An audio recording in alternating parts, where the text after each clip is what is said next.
शंकराचार्य न्यास हा गेली अनेक वर्ष वेगवेगळे सामाजिक उपक्रम करतो आहे आणि गेल्या 3 महिन्यांपासून देशभान या उपक्रमाअंतर्गत वेगवेगळ्या विषयांवरती व्याख्यानाचं आयोजन करतो आहे. देशभान या नावाच्या अर्थात या शब्दामध्ये बऱ्याच गोष्टी दडलेल्या आहेत. भारताच्या संस्कृतीबाबत, आपल्या देशाच्या विविध पैलूंबाबत आपण इथे वेगवेगळ्या व्याख्यानांचं आयोजन करतो आहे. मग त्या व्याख्यानांमध्ये अतिपूर्वेकडील विशाल भारत या विषयावरती, जो अनेक वर्षांपूर्वी भारताची जी भौगोलिक परिस्थिती होती आणि त्यातनं भारत कसा लहान होत गेला आणि आपल्या भारताच्या सीमा कुठपर्यंत पोहोचलेल्या आहेत या विषयावर देखील आम्ही व्याख्यानाचं आयोजन केलं होतं. त्याचबरोबर कॉन्स्टिट्यूशन, जे भारताचं संविधान आहे, त्या संविधानातील काही बाबींबद्दलही आम्ही व्याख्यानाचं देशभान या उपक्रमाअंतर्गत व्याख्यानाचं आयोजन करण्यात आलेलं होतं. आज याचं 3रं पुष्प आणि आजचा विषय पण अतिशय वेगळा, अतिशय रोचक, अतिशय रंजक. विषय वेगळा असला, रोचक आणि रंजक असला तरी तो तुमच्या माझ्या प्रत्येकाच्या रोजच्या जीवनाशी निगडीत आहे. त्याचं महत्त्वाचं कारण असं आहे की आपल्या खाण्याच्या सवयी बदललेल्या आहेत. नशिबाने या विषयावरती आज जे आपलं मत व्याख्यान देणार आहेत, आपलं मत मांडणार आहेत, ते अनिरुद्ध अथनी हे एक मॅरेथॉन धावपटू आहेत. आणि एक दिवस मी त्यांच्याबरोबर धावत असताना आमच्या दोघांमध्ये या विषयासंदर्भात सहज चर्चा झाली आणि त्यावेळेला त्यांनी या संदर्भातलं त्यांचं ज्ञान, त्यांचं केलेलं वाचन त्यांनी माझ्याशी शेअर करायला, बोलायला सुरुवात केली. आणि त्यावेळेला असं लक्षात आलं की भारतीय संस्कृतीशी आपल्या खाद्यसवयी निगडीत आहेत, त्या जोडल्या गेल्या आहेत आणि आपल्या खाद्यसवयीतील बदलाचा आपल्या सर्वसामान्य माणसांच्या आयुष्यावरती विपरीत परिणाम होतो आहे. आणि त्याच्यावरती त्यांचा फार महत्त्वाचा, फार मोठा स्ट्रेस होता त्या चर्चांच्या दरम्यान.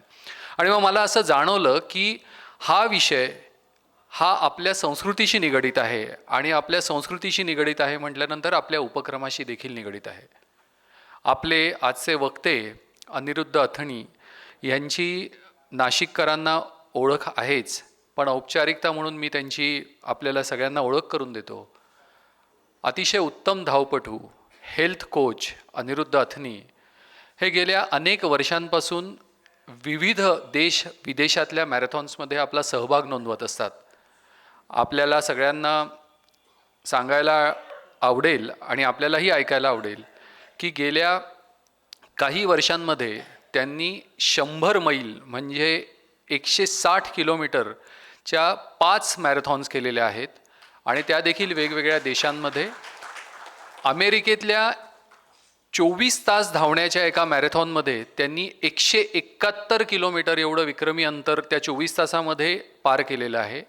आणि हे पण तुम्हाला सांगायला आवडेल की अशा स्वरूपाच्या मॅरेथॉन धावत असताना मध्ये तुम्ही विश्राम घेतला किंवा नाही, तुमचा घड्याळाचा काटा थांबत नाही. त्याच्यामुळे त्या वेळामध्ये तुम्ही किती जास्तीत जास्त अंतर पाडता हे महत्त्वाचं आहे. आणि हे चिरंतन न थकता एवढे तास धावणं, यासाठी आवश्यक असलेली स्ट्रेंथ, स्टॅमिना, हा सगळा जो त्यांनी त्यांच्या अनेक वर्षांच्या अभ्यासातून, अनेक वर्षांच्या प्रॅक्टिसमधनं डेव्हलप केलेला आहे. तो जो अभ्यास आहे त्या अभ्यासामध्ये केवळ धावणं, व्यायाम, स्ट्रेंथ एवढ्यापुरतं ते मर्यादित नाही, तर त्यासाठी अत्यंत आवश्यक आहे ते म्हणजे आपलं डाएट. आणि जेव्हा हा डाएटचा विषय येतो तेव्हा ते कुठलंही फॅन्सी आत्ताच्या डायटिशियनने दिलेल्या डाएटवरती विश्वास ठेवत नाहीत. त्यांच्याशी चर्चा करताना एक गोष्ट प्रकर्षाने जाणवते. ते असं म्हणतात की डायटिशियनने दिलेलं डाएट हे प्रिस्क्रिप्शनसारखं आहे. ते आपण जितके दिवस फॉलो करतो तेवढे दिवस त्याचा आपल्याला त्याचा परिणाम आपल्या शरीरावरती होताना दिसतो. परंतु आपण आपलं ज्ञान त्या क्षेत्रातलं वाढवलं तर समोर असलेल्या 4 गोष्टींमधनं आपल्या शरीरासाठी पोषक काय आहे ह्याची समज आपल्याला असणं आवश्यक आहे. आणि त्यासाठी आपला अभ्यास त्या दृष्टीने असणं आवश्यक आहे. त्यांच्या हेल्थ कोच म्हणून त्यांच्याकडे अनेक धावपटू किंवा अनेक लोक त्यांच्याकडे ट्रेनिंग घेत आहेत. वर्षानुवर्ष त्यांच्या हाताखालनं अनेक धावपटूंचं ट्रेनिंग सुरू आहे आणि अनेक वर्षांपासनं शेकडोंपेक्षा जास्त लोकांच्या उत्तम आरोग्याला ते कारणीभूत आहेत. आणि मला असं वाटतं की आपण एकदा जोरदार टाळ्या वाजवून त्यांचं इथे स्वागत करूयात.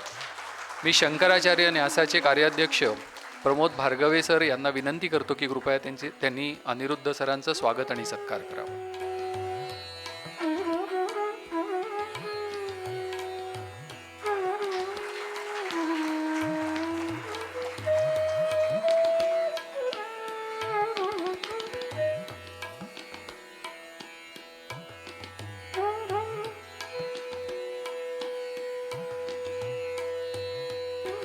अत्यंत मितभाषी असलेल्या अनिरुद्ध अथनींना ते त्यांच्या नेहमी कार्यातनं आणि धावण्यातनं उत्तर देत असतात.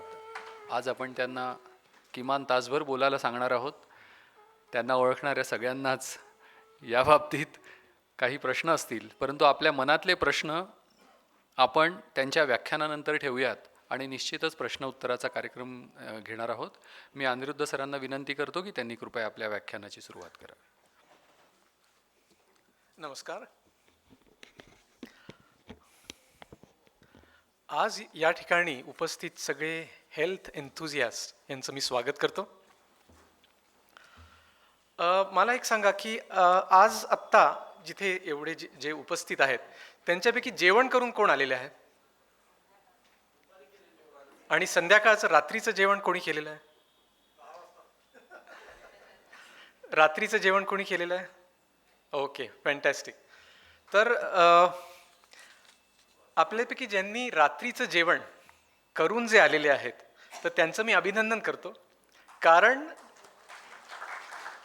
कारण असं की भारतीय खाद्य संस्कृती जी प्राचीन खाद्य संस्कृती आहे ज्याच्यात असं म्हणलेलं आहे किंवा असं प्रचलित आहे की सूर्यास्ताच्या अगोदर रात्रीचं जेवण किंवा संध्याकाळचं जेवण हे करून घ्यावं, तर त्याचं आपण पालन केलेलं आहे. त्याच्यामुळे आपलं अभिनंदन. पण एक आहे की इथनं घरी गेल्यानंतर किंवा घरी जाताना भूक लागली म्हणून काहीतरी खाल्लं तर मग संपलं. त्याच्यामुळे आता हे जे खाल्लेलं आहे किंवा जेवण केलेलं आहे हे फायनल आहे. ह्याच्यानंतर काही खायचं नाही बरं का, म्हणजे मग तुम्ही विनमध्ये आहेत. ओके, तर आजच्या ह्या आपल्या चर्चेचा विषय हा सगळ्यांच्या दैनंदिन जीवनाशी निगडीत आणि सगळ्यांचा जिव्हाळ्याचा विषय असं म्हणायला हरकत नाही की अन्न. काय खायचं, किती खायचं आणि कधी खायचं हे तीनच मूलभूत प्रश्न असतात. ओके, ह्यात सगळं काही येतं, बरोबर आहे? काय खायचं, किती खायचं आणि केव्हा खायचं. पण बऱ्याच लोकांना विषय हा खूप अवघड जातो किंवा काय करायचं हे समजत नाही. मनात खूप प्रश्न असतात. आणि मे बी शाळेत असताना थोडं जे आहार संतुलित आहार वगैरे आपण जे प्रायमरी स्कूलमध्ये असताना जे आपण कॉन्सेप्ट हे शिकतो त्याच्यानंतर कुठेतरी ते डिसोसिएट होऊन जातात किंवा त्याचा आपल्याला विसर पडतो. आणि मोठं होताना आणि मोठं झाल्यानंतर आपण वेगवेगळ्या सवयी अशा आपण पिकअप करायला सुरुवात करतो. काही आपण आपल्या आजूबाजूला जे प्रचलित जी पद्धत आहे किंवा जे आपण पाहतो, आपल्या परिवारामध्ये जे पाहतो, आपले मित्रमंडळी जे करत आहेत ते आपण बघतो आणि ते पिकअप करत जातो.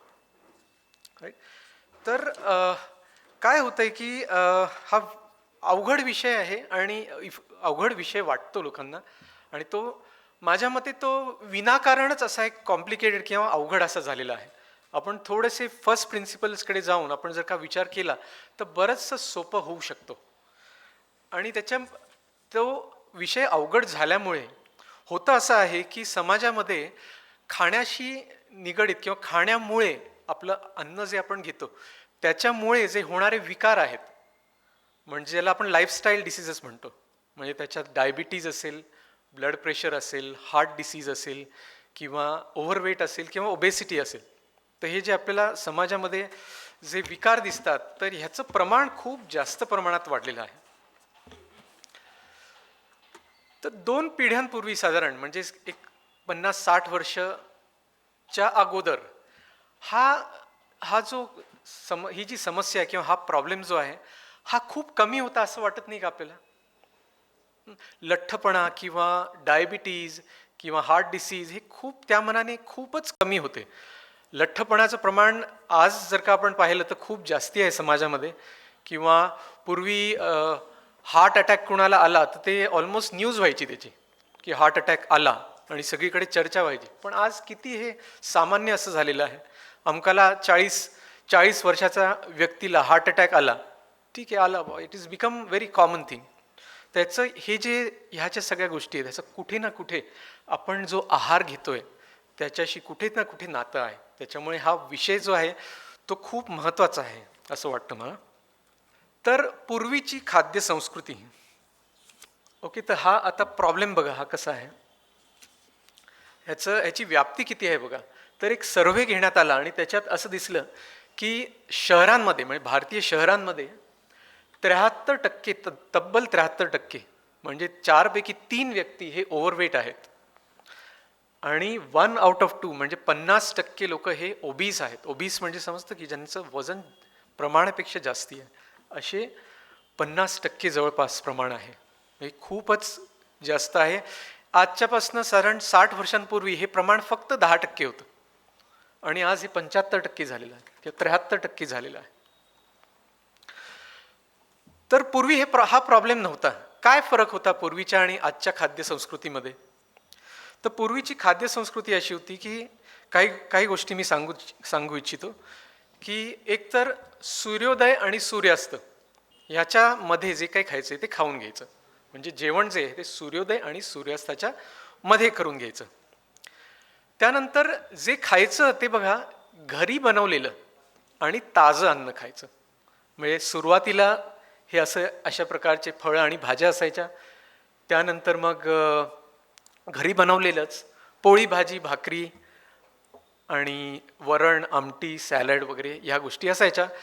बाहेरचं खाणं त्या मनाने खूपच कमी होतं. मला सुद्धा आठवतं लहानपणी आम्ही कधीतरी 2 महिन्यातनं एकदा 3 महिन्यातनं एकदा चैन म्हणून आपण हॉटेलमध्ये जायचो, पण ते पण खूप खूप कमी होतं प्रमाण त्याचं. पॅकेजिंगची जी टेक्नॉलॉजी जे तंत्रज्ञान आहे ते अजून विकसित झालेलं नव्हतं. प्लॅस्टिक पॅकेजिंग मटेरियल ह्याचा वापर अजून सुरू झालेला नव्हता. पॅकेजिंग तुम्हाला म्हणजे जे माझ्या पिढीचे आहेत त्यांना आठवेल की त्यावेळेस वेफर्स जे आहेत ते सुद्धा ब्राऊन पेपर बॅगमध्ये मिळायचे, म्हणजे पेपर पॅकिंगमध्ये मिळायचे. त्याच्यामुळे अर्थातच त्याची जी व्याप्ती होती ती खूप कमी होती. त्याची पेरिशॅबिलिटी जास्ती होती, म्हणजे पटकन खराब व्हायचे. पॅकेज केलेले वस्तू असे महिने टिकणारे नव्हते आणि ते जिथे तयार झाले तिथेच अक्रॉस द काउंटर असे विकले जायचे. तर तेव्हा पॅकेजिंगचं प्रमाण खूप कमी होतं.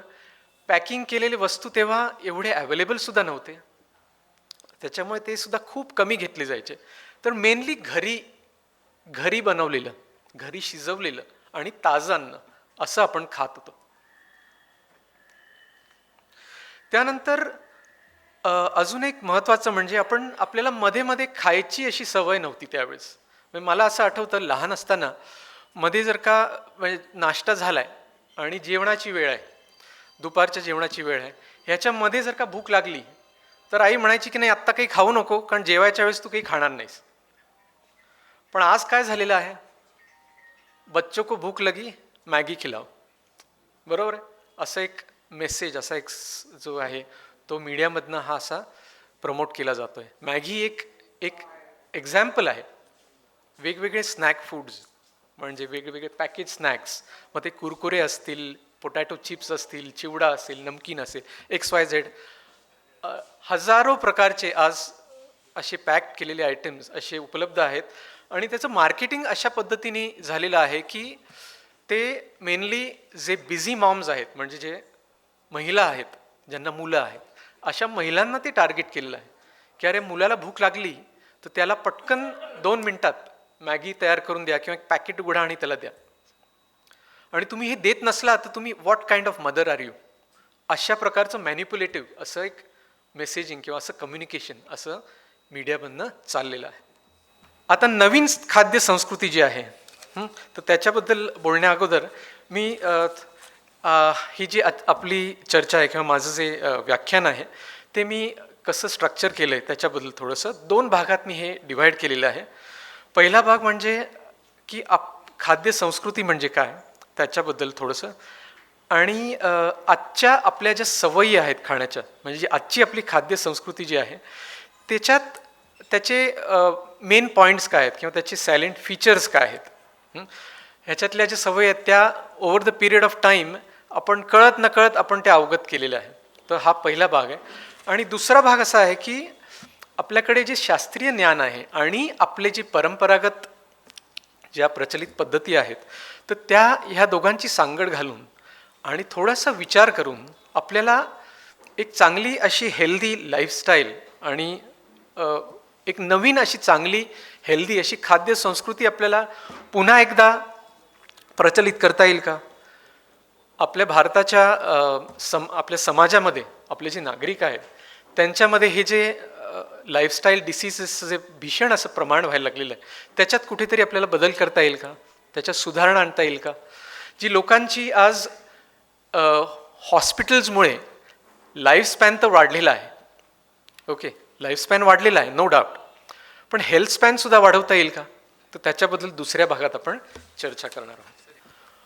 ओके, तर पहिला भाग हा आहे बदलत चाललेली खाद्य संस्कृती. तर आज बघा, मनात येईल तेव्हा आपण जे वाटेल ते खाऊ शकतो, मागवून खाऊ शकतो. म्हणजे काही खायची इच्छा झाली तर आपल्या दाराचा उंबरठासुद्धा पार करून जायची गरज नाही, बरोबर आहे. स्विगी, इन्स्टामार्ट किंवा ब्लिंकिट ह्या ॲप्समुळे आता आपल्याला 10 मिनिटात आपल्याला जे पाहिजे ते मिळू शकतं, राईट. आणि ह्याच्यात मोस्टली असे पॅकेज केलेले आयटम्स हे उपलब्ध असतात. मग त्याच्यात मॅगी असेल, चिप्स असतील, नंतर मग इवन स्नॅक फूड्स. स्विगी झोमॅटोमुळे आता जे स्नॅक फूड्स आहेत, मिठाईची दुकानं आहेत किंवा जे हॉटेल्स आहेत, रेस्टॉरंट्स आहेत, फास्ट फूड आउटलेट्स आहेत, ह्याच्यातनं सुद्धा 10 मिनिटात आपल्याला डिलेव्हरी होऊ शकते, डिलेव्हरी मिळू शकते. त्याच्यामुळे मनात येईल तेव्हा आपण आपल्याला पाहिजे ते खाऊ शकतो. डिस्पोजेबल इन्कम्स वाढलेले आहेत. मुलांकडे सुद्धा आता जीपे आणि फोनपे वगैरे हे अवेलेबल आहेत. 18+ झाले की ते आपापलं अकाउंट ओपन करू शकतात. त्याच्यामुळे त्यांना जेव्हा इच्छा होईल तेव्हा ते जे पाहिजे ते मागवू शकतात, राईट. आणि त्याच्यामुळे हे सगळे गोष्टी ज्या आहेत ह्याचं कन्झम्पशन हे खूप जास्त प्रमाणात वाढलेलं आहे. नंतर मग आपण वाढदिवस कसे साजरा करतो? वाढदिवस असला की बाय डिफॉल्ट मुलांच्या वाढदिवसाला केक पाहिजे, ओके, त्यानंतर समोसे पाहिजेत, पोटॅटो चिप्स पाहिजेत. हे आता माझी मुलं लहान होती तेव्हा असं होतं, आता मला माहीत नाही काय आहे, पण आता बहुतेक बऱ्याच वेळेस डायरेक्ट मॅकडीजमध्येच वाढदिवस साजरे केले जातात किंवा डॉमिनोजमध्ये किंवा अशा तत्सम ठिकाणीच बोलवून वाढदिवस साजरे केले जातात. त्याच्यात हॅपी मील्स म्हणा किंवा असे पॅकेजेस असे घेतले जातात. तर हे अशी एक बघा एक अशी एक संस्कृतीत बदल झालेला आहे की जिथे लहान काय म्हणतात की लहान मुलांच्या वाढदिवसात हे आता एक बाय डिफॉल्ट झालेलं आहे. म्हणजे हे जर का आपल्या मुलाचा वाढदिवस असला आणि आपण मुलांना घरी बोलवलं आणि फळं खायला घातली किंवा असं तर लोक म्हणतील काय व्हॉट इज दिस. अच्छा, आता साखर ही कमी खावी हे आता सगळ्यांनाच माहिती झालेलं आहे, पण हे ज्या साखरेची जी सवय आहे किंवा ज्याला ॲडिक्शन म्हणायला हरकत नाही, तर हे आपणच आपल्या मुलांना लावत नाही का? लहान असल्यापासनं बघा, जस्ट ट्राय टू रिमेंबर, आठवायचा प्रयत्न करा की मुलांना आपण बघा ॲज अ इन्सेंटिव्ह किंवा ब्राईब म्हणता येईल असं की अर्धा तास शांत राहा, मी तुला चॉकलेट देईन किंवा लॉलीपॉप देईन, ओके. नंतर मग एक्झाममध्ये चांगले मार्क मिळवले तर आईस्क्रीम पार्टी मिळेल तुला. म्हणजे कुठलंही चांगलं काम केलं तर त्याचं रिलेशन कुठेतरी स्वीट किंवा कुठेतरी फूडशी, अन्न किंवा रादर स्वीट आयटमशी आपण लहानपणापासून आपण हे कनेक्शन द्यायचं आपण ट्रेनिंग देतोय मुलांना. आणि त्याचंच पुढे जाऊन स्वीट ॲडिक्शनमध्ये असं रूपांतर होतं आहे. किंबहुना मी असं म्हणेन की डायबिटीज आणि ओव्हरवेटचं जी बी आहे ती आपण लहानपणीच आपल्या मुलांमध्येही पेरतोय. बरं, अजून काही उदाहरणं की आपली खाद्य संस्कृती कशी बदललेली आहे. तर मुलांना भूक लागली की मॅगी,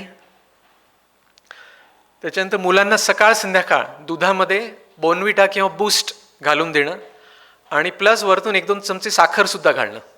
आता ह्याच्यानी सुद्धा तेच होतं आहे की मुलांना एकतर शुगर किंवा स्वीटचं असं ॲडिक्शन, असं सवय लागते आणि दुसरं डायबिटीज पुढे जाऊन व्हायची टेंडन्सीसुद्धा आपण तयार करतो आहे. सकाळी ब्रेकफास्टमध्ये कॉर्नफ्लेक्स घेणं किंवा आजकाल म्युझली ही फॅशनेबल झालेली आहे. काही ना काही नवीन अशा गोष्टी येत असतात. म्हणजे कॉर्नफ्लेक्स असो, कॉर्नफ्लेक्सचे प्रकार असो किंवा अगदी लहान मुलांना ते फ्रॉस्टीज असतात किंवा जे असतात ना असे केलॉग्स फ्रॉस्टीज किंवा अशा प्रकारचे प्रोडक्ट्स हे मार्केटमध्ये अवेलेबल आहेत.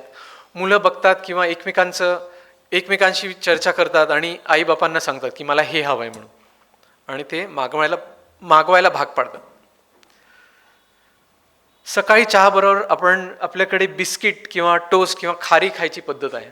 आता ही पद्धत कुठनं आली मला माहीत नाही, पण ही पद्धत आहे बघ. आणि आजकाल ते डायजेस्टिव्ह किंवा ओट्स बिस्किट्स खायची फॅशन झालेली. ओके, म्हणजे चहा असला की त्याच्यात बुडून ते 3-4 बिस्किटं खायची. काय गरज काय मला माहीत नाही, पण खातात बघ. ओके, आहारात भरपूर प्रमाणात गव्हाचे पदार्थ, मैद्याचे पदार्थ, रवा आणि साबुदाणा ह्याचा वापर. असा ह्याच्यात प्रॉब्लेम काय मी सांगतो की हे सगळे जे आहेत हे easy to digest simple carbohydrates ह्या कॅटेगरीमध्ये येतात. आपण त्याच्याबद्दल नंतर सविस्तर बोलणार आहोत. पण हे सगळे वस्तू जास्ती प्रमाणात खाल्ल्याने काय होतं की आपल्या रक्तामध्ये इन्सुलिनचं प्रमाण वाढतं. जे मेडिकल प्रोफेशनमध्ये आहेत त्यांना हे माहिती आहे. आणि त्याच्यामुळे काय होतं की पुढे जाऊन ओव्हरवेटची टेंडन्सी वाढते आणि डायबिटीजची सुद्धा टेंडन्सी वाढते. बऱ्याच लोकांना, म्हणजे तुम्हाला ऐकून आश्चर्य वाटेल की ह्या समाजामध्ये 1 out of 10 people are either prediabetic or diabetic. म्हणजे या हॉलमध्ये सुद्धा आज out of every 10 on an average 1 person is either prediabetic or diabetic. आणि हे माहीत सुद्धा नाही आपल्याला. हे कधी माहीत होतं की जेव्हा काही कारणामुळे एक ब्लड टेस्ट केली जाते, मे बी काही डेंटल प्रोसिजर करायचं आहे किंवा काहीतरी मेडिकल प्रोसिजर करायचं आहे, त्यासाठी एक ब्लड टेस्ट केली जाते आणि त्याच्यात दिसतं की अरे HbA1c वाढलेलं आहे, अरे तुम्ही तर प्री डायबिटिक आहात, अरे तुम्हाला तर ऑलरेडी डायबिटीज आहे. म्हणजे माहीत पण नसतं. आणि याचं कारण कुठेतरी ह्या प्रकारच्या अशा सवयी आहेत. तुम्हाला ऐकून आश्चर्य वाटेल की बाहेरच्या देशांमध्ये हा प्रॉब्लेम एवढा झालेला आहे की आज UK US मध्ये 70% of their entire diet is this kind of process food. 70%.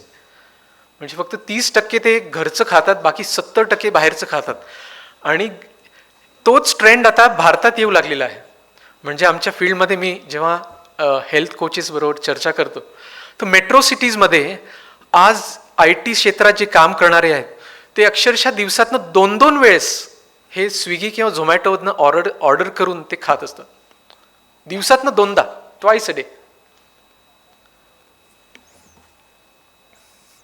त्यानंतर आपण रिफाईंड तेलाचा वापर, ह्याचे दुष्परिणाम आहेत हे बऱ्याच लोकांना माहीत पण नाही.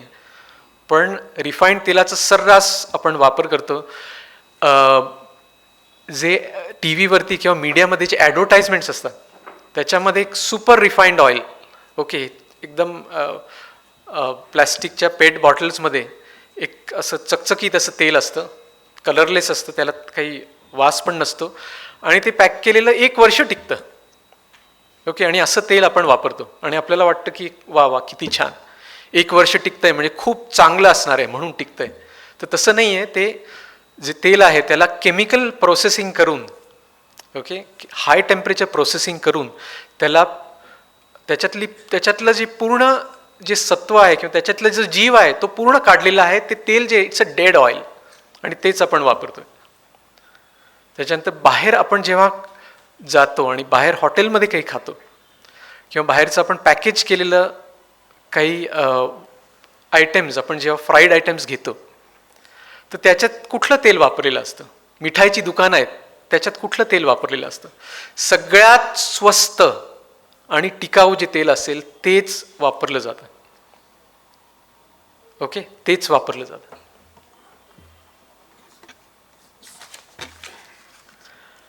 अच्छा, हे अजून एक ट्रेंड आहे की टी व्ही किंवा मोबाईल समोर ठेवून जेवण करणं. अच्छा, त्याच्यामुळे दुष्परिणाम काय होतात तर ह्याला म्हणतात माइंडलेस इटिंग. म्हणजे आपण एकीकडे टी व्ही बघतोय, टी व्हीच्या समोर बसून जेवण करतोय, किंवा मोबाईलवरती सोशल मीडिया स्क्रोल करत करत आपण एक एक घास घेतोय, आणि त्याच्याने काय होतं की आपण किती खातोय ह्याचं आपल्याला भान राहत नाही, आणि आपल्याला समाधान होण्यासाठी आपल्याला जास्त खायला लागतं, तेव्हा आपलं समाधान होतं.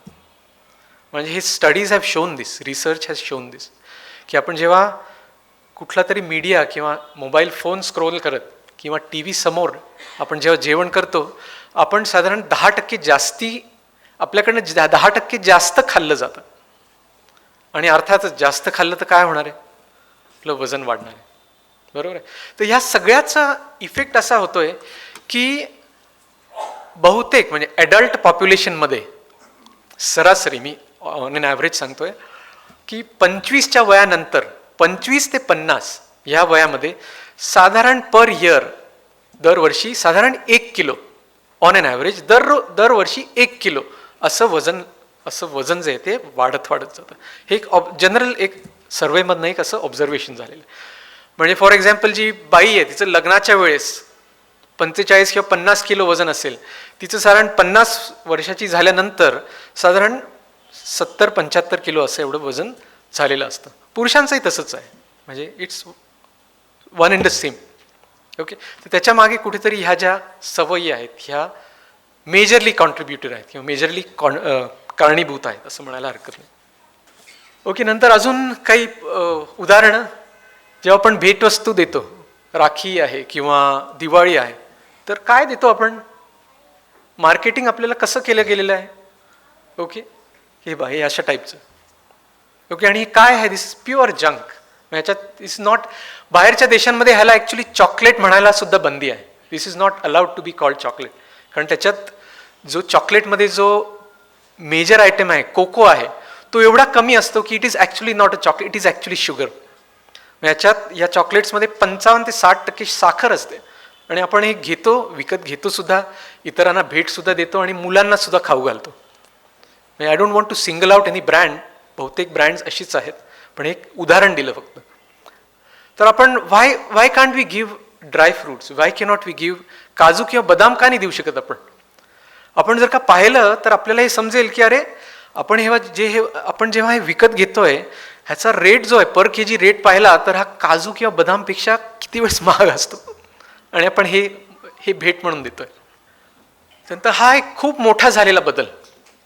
म्हणजे लहानपणी आपल्याला आठवेल, जे साधारण 20-25 वर्षांपूर्वी किंवा त्याच्या अगोदरची जी पिढी आहे त्यांना लक्षात येईल की हे जे ह्या वस्तूंना काय म्हणतात, दिवाळीचा फराळ. बरोबर आहे. दिवाळीचा फराळ का म्हणतात, कारण आपण दिवाळीच्या वेळेस खात होतो ना. म्हणजे त्यावेळेस तर मला आठवतंय लहानपणी आम्ही घरोघरी हे तयार होत होते. बरोबर आहे. घरोघरी आपण हे बनवायचो, सगळे परिवारातले सगळे मिळून या गोष्टी बनवायचे. बरोबर आहे. प्रत्येकाचा त्याच्यात हात लागायचा. ओके, आणि त्याच्यातनं एक वेगळा असा आनंद मिळत होता. पण आता काय झालंय, आता लोकांकडे वेळ नाही आहे. बरोबर आहे. मग हे बाहेरनं मागवले जातात, आणि ठीक आहे, जर का दिवाळीच्या वेळेस मागवले गेले ठीक आहे, तेवढं मी समजू शकतो. पण आता तर वर्षभर उपलब्ध असतात. आपण मनात आलं की जाऊन चकली घेतोय, चिवडा घेतोय, हे सगळे घेतोय, आणि ह्याचं नवीन शोरूम इथे नाशिकला आलं तर आपण खुश होतो सगळे, अरे वा वा वा वा, ह्याचं शोरूम आलं आता नाशिकला. ओके, मी नावं घेऊ इच्छित नाही, पण मी एक माझं जे ऑब्झर्वेशन आहे ते मी सांगतोय. राईट. तर काय संबंध, म्हणजे हे या गोष्टी जेव्हा दिवाळीत आपण खात होतो त्याच्या मागे काहीतरी रिझनिंग होतं की त्यावेळेस काय असतं, केव्हा येते दिवाळी, साधारण नोव्हेंबरमध्ये येते, तेव्हा थंडीचा जो ऋतू आहे तो सीझन आहे तो सुरू होत असतो, की त्यावेळेस ह्या गोष्टी खाणं हे अप्रोप्रिएट असतं किंवा संयुक्तिक असतं. बरोबर आहे. दीज आयटेम्स, हे जे आयटेम्स आहेत हे वर्षभर खाण्याचे आयटेम नाहीच आहेत मुळात, पण आपण काय करतो, वर्षभर खात असतो. राईट? व्हाय? जस्ट बिकॉज ते उपलब्ध आहेत. आपल्याला वाटतं की उपलब्ध आहेत म्हणजे ते आपल्यासाठीच आहेत. ते आपल्याला समाजात दिसतं की सगळेच घेत आहेत. मुलांच्या डब्यात सुद्धा हेच आयटेम्स दिले जातात. त्यानंतर अगेन ह्या गोष्टी म्हणजे ज्या सणासुदीला खाण्याच्या गोष्टी आहेत की ज्या आपण फार क्वचित खात असो. म्हणजे आपला रेग्युलर जो डे टू डे आहार आहे किंवा जेवण जे आहे ते स्टँडर्ड एक पोळी भाजी आमटी भात किंवा भाकरी असेल, depending on which part of the country. काही ठिकाणी भात असेल, पण बेसिकली आपण शक्यतो घरचं रेग्युलर जे अन्न आहे तेच खात असत.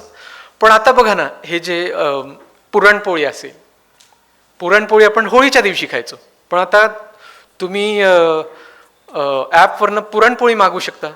श्रीखंडच तुम्ही कुठल्याही शॉपमध्ये गेलात तर श्रीखंड 12ही महिने उपलब्ध असतं. थंडी असो, उन्हाळा असो, पावसाळा असो, कुठल्याही सीझनमध्ये उपलब्ध असतं. का बरं उपलब्ध असतं?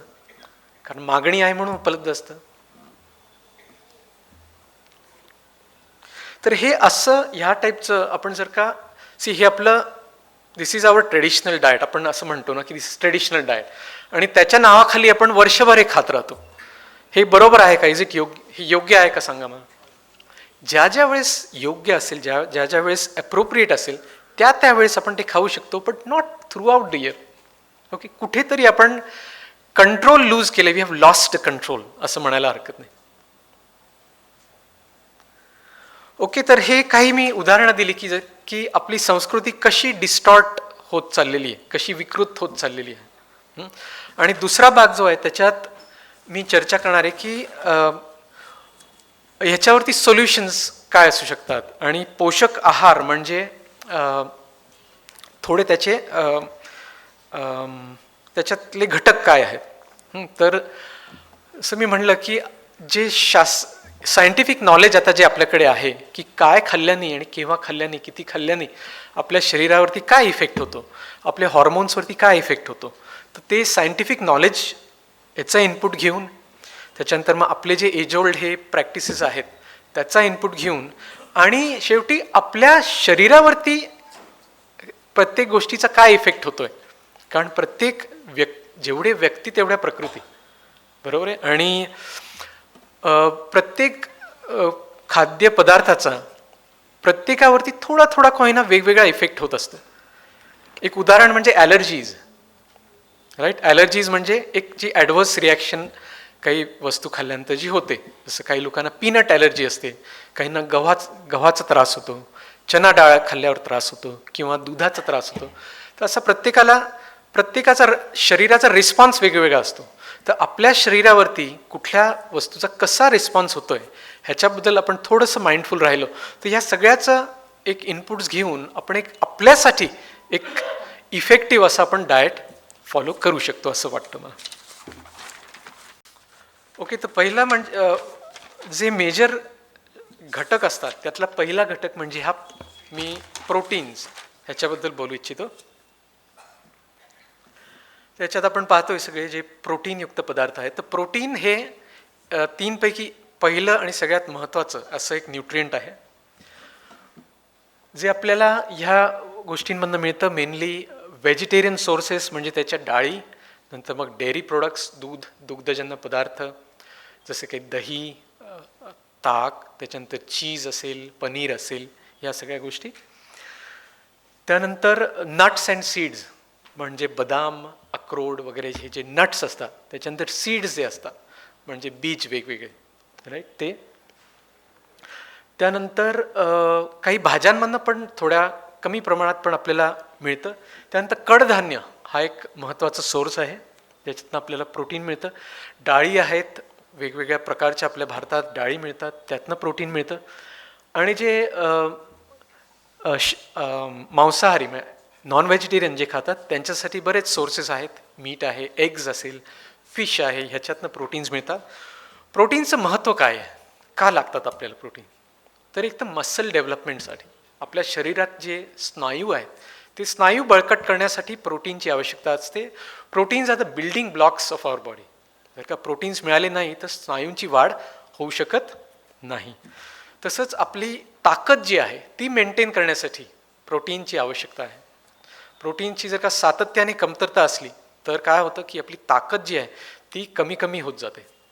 हे एका दिवसात जाणवत नाही, but over period of time ते जाणवायला लागतं आणि एका ठराविक वयानंतर ते खूप जास्त जाणवायला लागतं किंवा त्याचे इफेक्ट्स दिसायला लागतात.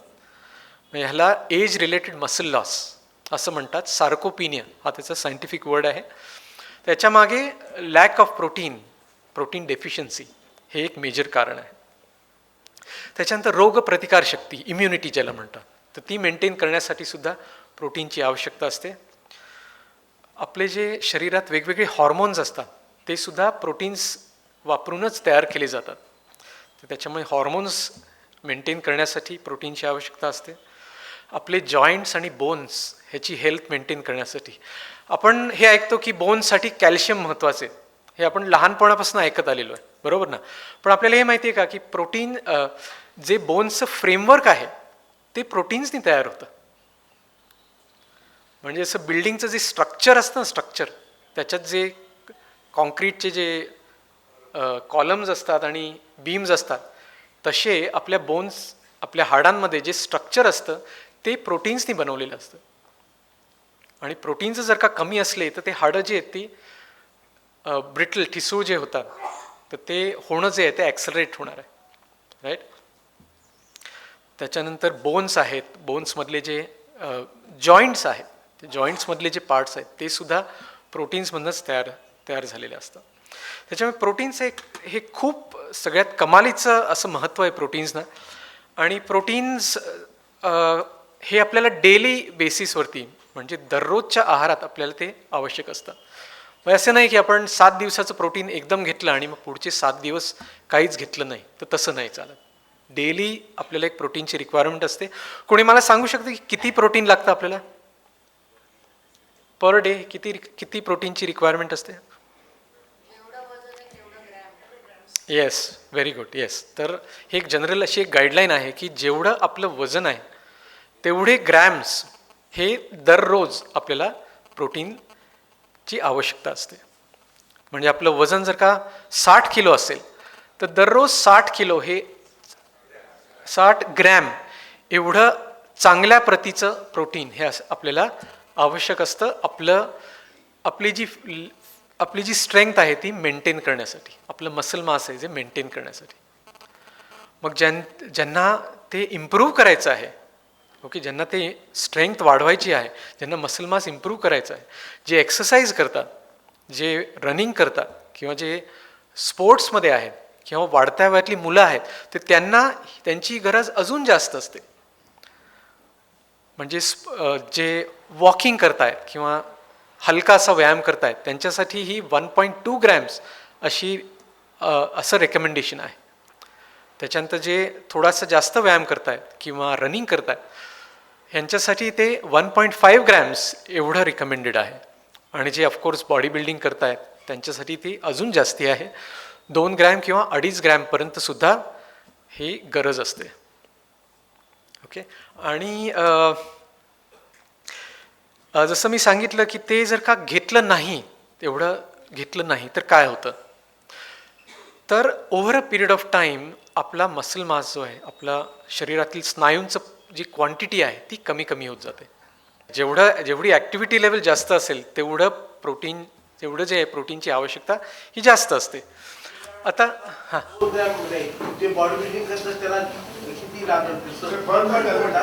हो, जे बॉडी बिल्डिंग करतात म्हणजे जे लोक तासन तास वर्कआउट करतात, म्हणजे जे प्रोफेशनल बॉडी बिल्डर्स असतात, व्यावसायिक जे असतात, ते तर 4-4, 5-5 तास व्यायाम करत असतात. म्हणजे तेवढं त्यांचं कॅलरी बर्नआउट होत असतो आणि तेवढीच त्यांची शरीराची झीजसुद्धा होत असते. ती झीज भरून काढण्यासाठी त्यांची प्रोटीनची रिक्वायरमेंट जी आहे ती अजून वाढते. तर माझं ऑब्झर्वेशन असं आहे, आता गेले मी 10 वर्ष ह्या फील्डमध्ये आहे आणि ॲडवाईस देतो आहे, तर माझं ऑब्झर्वेशन असं आहे, तुम्हाला ऐकून आश्चर्य वाटेल की इन जनरल आपलं जे सध्याचं हे डाएट आहे ह्याच्यामधनं जे प्रोटीनचं जे ॲक्च्युअल जे कन्झम्पशन आहे it is only 30 to 40 grams per day only 30 to 40 grams, not more than 40 grams per day. Okay, म्हणजे आपण आपलं सुद्धा जर का प्रोटीन इंटेक किती आहे आपण कॅल्क्युलेट केलं तर आपल्याला दिसेल की जेमतेम 35-40 ग्रॅम. एखाद दिवशी एग्स खाल्ले तर थोडं वाढतं, एखाद दिवशी पनीरची भाजी खाल्ली तर थोडं वाढतं, पण अदरवाईज 35 ते 40 ग्रॅम एवढंच आपलं इंटेक आहे. त्याच्यामुळे जी व्यक्ती 60 किलो वजनाची व्यक्ती आहे की जिला 60 ग्रॅम प्रोटीनची आवश्यकता आहे, ती जर का डे आफ्टर डे ती जर का 20 ग्रॅम मायनसमध्ये असेल तर काय होणार आहे तुम्ही इमॅजिन करू शकता. प्रोटीन खाण्याचा अजून एक फायदा असा आहे की प्रोटीन खाल्ल्यानंतर खूप समाधान मिळतं आणि प्रोटीन खाल्ल्यानंतर पटकन भूक लागत नाही. I give you an example. सकाळी जेव्हा आपण नाश्ता करतो, नाश्त्यामध्ये जर का आपण शिरा खाल्ला किंवा उपमा खाल्ला तर बघा थोड्या वेळाने पटकन पुन्हा भूक लागते. त्या कंपॅरिझनमध्ये जर का आपण प्रोटीन रिच काहीतरी खाल्लं, म्हणजे ह्या गोष्टी आहेत ह्याच्यातलं काही, किंवा स्प्राउट्स असतील, ओके, किंवा उसळ असेल, किंवा जे एग्ज खाऊ शकतात, सपोज 4 एग्सचं ऑमलेट खाल्लं तर ते खाल्ल्यानंतर पुढचे 4 तास भूक लागत नाही, काही खावंसच वाटत नाही. पण त्या उलट जर का आपण हे शिरा किंवा उपमा हा खाल्ला तर लगेच 2-3 तासात पुन्हा भूक लागायला सुरुवात होते. म्हणजे खूप कंट्रोल करायला लागतं, एक हुरहुर अशी सुरू होते, काहीतरी खायचं आहे, पुन्हा भूक लागली. किंवा ब्रेड टोस्ट खाल्ला नुसतं तरी तेच होतं. म्हणजे एक्सेप्ट प्रोटीन नसलेले वस्तू पदार्थ आपण जेवढे जास्ती खाऊ तेवढी आपल्याला भूक जास्त लागणार आहे, हे लक्षात घ्या. ओके, त्याच्यामुळे प्रोटीनचं हे सुद्धा महत्त्व आहे.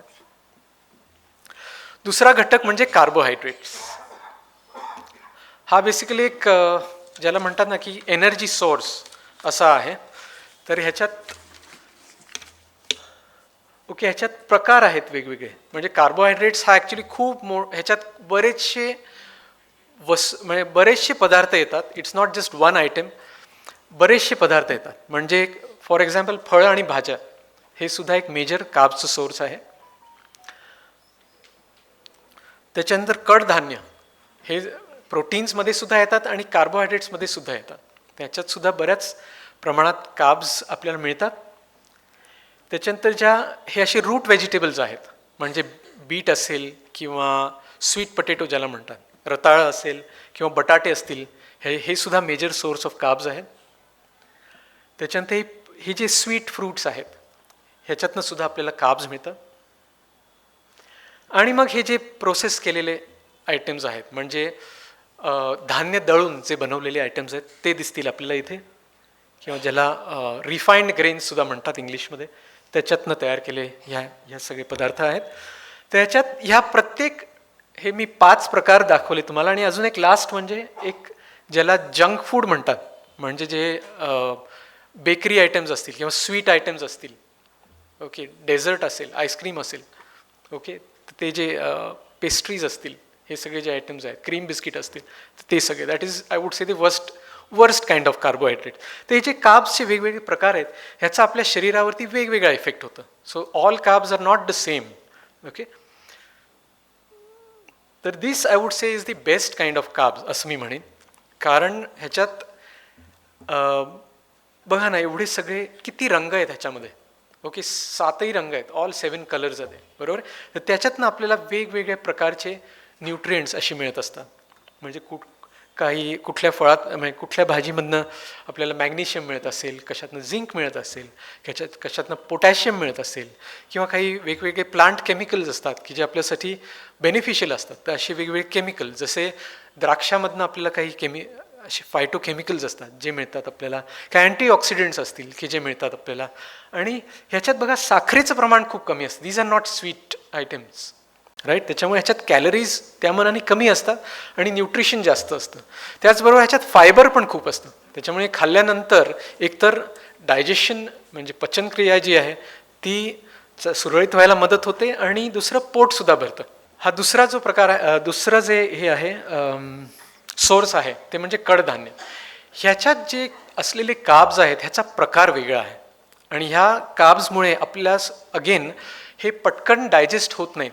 हा आपल्याला अनुभव असेलच की डाळी ज्या आहेत त्या पटकन डायजेस्ट होत नाही, ते डायजेस्ट व्हायला वेळ लागतो. त्याच्यामुळे हे खाल्ल्यानंतर सुद्धा आपली जी रक्तातली जी साखर आहे ही पटकन स्पाईक होत नाही, त्याला वेळ लागतो. त्याच्यामुळे हे सुद्धा मी असं म्हणेन की एक बेनिफिशियल असे हे कार्ब्स आहेत. त्याच्यानंतर हे जे आहेत रूट व्हेजिटेबल, हे ज्यांना सहन होत आहेत किंवा ज्यांना वेट प्रॉब्लेम नाही आहे किंवा ज्यांना डायबिटीज नाही आहे, त्यांच्यासाठी लिमिटेड क्वांटिटीजमध्ये खाणं हे ओके आहे, पण हे जास्त प्रमाणात खाऊ नये. ह्याच्यातनं सुद्धा आपल्याला फायबरचं प्रमाण मिळतं, पण ह्याच्यात कार्ब्सचं प्रमाण सुद्धा बऱ्यापैकी असतं. स्टार्च असतं ह्याच्यामध्ये, राईट? म्हणजे रताळा असेल किंवा बटाटे असतील, बटाट्यामध्ये सुद्धा जास्त स्टार्च असतं, ते लिमिटमध्ये. फळं जी आहेत तर this can be a controversial topic. कारण काही मी ज्यांच्याशी बोलतो, काही लोकांचं असं मत आहे की फळं आपण वाटेल तितकी खाऊ शकता, काही प्रॉब्लेम नाही. किंबहुना काही लोक आहेत की जे फक्त म्हणजे ब्रेकफास्टमध्ये किंवा जेवणामध्ये फक्त फळांचं ताट घेऊन बसतात आणि फक्त फळं खातात. आणि मग नंतर त्यांना आश्चर्य वाटतं की अरे माझं शुगर एवढी का वाढली, ओके, मी डायबिटीज कसं झालं मी. तर लक्षात घ्या की आज जी फळं मिळत आहेत, ओके, ती संकरित फळं आहेत. ओके, ती over a period of time ती डेव्हलप करून करून करून त्याचा गोडवा जो आहे तो वाढत गेलेला आहे. म्हणजे आपण लहान असताना, ॲटलिस्ट मी लहान असताना, ही जी फळं आहेत ती एवढी गोड नव्हती, पण आता जी फळं मिळत आहेत ती खूप जास्त गोड आहे. आता तुम्ही बघा, ॲपल्स एक उदाहरण असं आहे. ॲपल, किती प्रकारचे ॲपल्स मिळतात बघा, बरोबर आहे? येलो ॲपल्स, ग्रीन ॲपल्स, रेडमध्ये सुद्धा छोटी मोठी, आणि ती खूप जास्त गोड नसतात का? बरेचशी त्याच्यातली खूप गोड असतात. तर ती जाणून बुजून डेव्हलप केलेली आहे. तुम्ही फ्रूट शॉपमध्ये जा, फळाचं जे दुकान असतं तिथे जा आणि तिथे विचारा की ॲपल्स चाहिए, हां, किंवा कुठलंही फळ तुम्ही मागा, हां, किंवा द्राक्ष मागा तुम्ही, तो काय म्हणेल की साब ये ले लो, ये बहुत मीठा है. म्हणजे काय, मिठा जे आहे ना, it is more in demand. Okay, आपल्याला सगळ्यांनाच गोड पाहिजे जास्ती, राईट? आणि जे मार्केट आहे त्यांनी ते डेव्हलपसुद्धा असं केलेलं आहे की फळं जी आहेत ती over a period of time जास्त गोड होत गेलेली आहे. त्याच्यामुळे जेवढी आपण फळं जास्त खाऊ तेवढीच साखरसुद्धा आपल्यात जास्त जाणार आहे. आंबा हा एक खूप लोकांसाठी खूप जिव्हाळ्याचा विषय आहे, आणि एप्रिल मे झाल्यानंतर बरेच लोक माझ्याकडे येतात आणि सांगतात की सर, एप्रिल मेमध्ये भरपूर आंबा खाल्ला, 2-3 किलो वजन वाढलं. ओके, कारण मी सांगतो की आंबा आपण खातो बरोबर आहे, पण आंब्यामध्ये साधारण 20% आसपास अशी साखर असते. जेव्हा आपण एक आंबा खातो, साधारण 150 ते 200 ग्रॅमचा एक मोठा आंबा असा असतो, काही आंबे मोठे पण असतात, पण लेटस सी जर का 200 ग्रॅमचा एक मोठा आंबा आपण खाल्ला तर 20% प्रमाणे त्याच्यात प्रत्येक आंब्यामध्ये 40 ग्रॅम एवढी साखर असते. म्हणजे 10 चमचे एवढी साखर एका आंब्यामध्ये असते. आणि असे जर का आपण सकाळ संध्याकाळ दररोज 2 महिने आपण जर का आंबे खात राहिलो तर काय होणार आहे, विचार करा. तर त्याच्यामुळे आंबा किंवा कुठलंही गोड फळ आहे ते आता ते आपण डेझर्ट म्हणून हे कन्सिडर करायला पाहिजे. It is like a dessert. मिठाई जशी असते, मिठाई की आपण जेवण म्हणून खात नाही ना. मिठाई कशी खातो आपण, थोडीशी खातो, राईट, ॲज अ डेझर्ट, शेवटी थोडासा. त्याच्यामुळे हे जे स्वीट फ्रूट्स आहेत पर्टिक्युलरली, तर हे एक फोड खाल्ली, ठीक आहे, ती एन्जॉय केली, त्याचा जो फ्लेवर आहे तो एन्जॉय केला, करा ना. पण जर का आपण बसून आंबे खात गेलो तर मग गॉड हेल्प यू. अच्छा, हे जे वस्तू आहेत, दीज आयटम्स, आता हे आपल्या डेली डाएटचा एक भाग झालेले आहेत. म्हणजे पोळी म्हणा, किंवा बाहेर गेल्यावर रोटी, नान, पराठा वगैरे वगैरे, तंदुरी रोटी, व्हाईट राईस. ओके, खरंच विचार केला तर आपल्याला वाटतं की हे आपले ट्रेडिशनल आयटम्स आहेत. वडापाव ह्याचा उल्लेख झाला की सगळ्यांना काय म्हणतात, नॉस्टॅल्जिक होतात लोक. ओके, इथला वडापाव चांगला आहे, ओके, तिथला चांगला आहे. तर पाव हा जो आहे ना, पाव, this is not a traditional item. किंबहुना गहू इटसेल्फ, मी असं म्हणेन, आय विल आर्ग्यू गहू is not a traditional food of ours. Okay, आपलं ट्रेडिशनल फूड हे भाकरी आहे, millets, different kind of millets. गहू कधी आला माहिती का आपल्या भारतात? मोठ्या प्रमाणात कधी आला? Yes, exactly. जेव्हा ग्रीन रेव्होल्युशन आलं अराउंड 67-68 त्या काळामध्ये, ग्रीन रेव्होल्युशन तेव्हा आलं होतं भारतात. खाद्य टंचाई होती, म्हणजे it was a shortage of food, आणि एवढ्या करोडो लोकांची पोटं भरायची होती. त्यावेळेस हाय यिल्डिंग क्रॉप्स याच्याशिवाय दुसरं गत्यंतर नव्हतं. There was no other alternative. आणि त्यावेळेस मग हाय यिल्डिंग क्रॉप्स म्हणजे एक तर राईस, संकरित तांदूळ आणि संकरित गहू. ओके, हा त्यावेळेस आपल्याकडे आलेला आहे. त्याच्या अगोदर जास्त आपल्याकडे भाकरीच होती. गहू हा कधीतरी, म्हणजे पोळी जी आहे ही कधीतरी बनवली जायची. पण आज काय झालेलं आहे, आपल्याला पोळी म्हणजे हा आपला डेली आयटम झालेला आहे. म्हणजे बरेच लोक तर 3ही वेळेस गव्हाचे काही ना काही आयटम्स घेत असतात. म्हणजे सकाळी ब्रेड घेतला किंवा पाव घेतला, दुपारी जेवणात पोळी घेतली, आणि रात्रीच्या जेवणात पुन्हा पोळी घेतली. इट इज, लोक इमॅजिन करू शकत नाही पोळीशिवाय किंवा गव्हाशिवाय आयुष्य इमॅजिनच करता येत नाही लोकांना. ओके, हा एक खूप मोठा बदल झालेला. त्याचबरोबर बिस्किट्स असतील किंवा व्हाईट राईस. आता व्हाईट राईससुद्धा लोकांना वाटतं की ही आपला ट्रेडिशनल आयटम आहे, पण तसं नाही आहे. आपल्याकडे तांदूळ जो आहे तो पूर्वी जो वापरायचो आपण, तो कुठला वापरायचो? एनीबडी? एक्झॅक्टली. तर इट वॉज ज्याला अनपॉलिश्ड असं राईस म्हणतात, तो असायचा की तो पटकन तो शिजायला सुद्धा वेळ लागतो, राईट, आणि तो पचायला सुद्धा थोडा वेळ लागतो. त्याचा पचायला वेळ लागतो हा actually it's a good thing, कारण त्याच्यामुळे काय होतं की शुगर स्पाईक ही एवढी फास्ट होत नाही.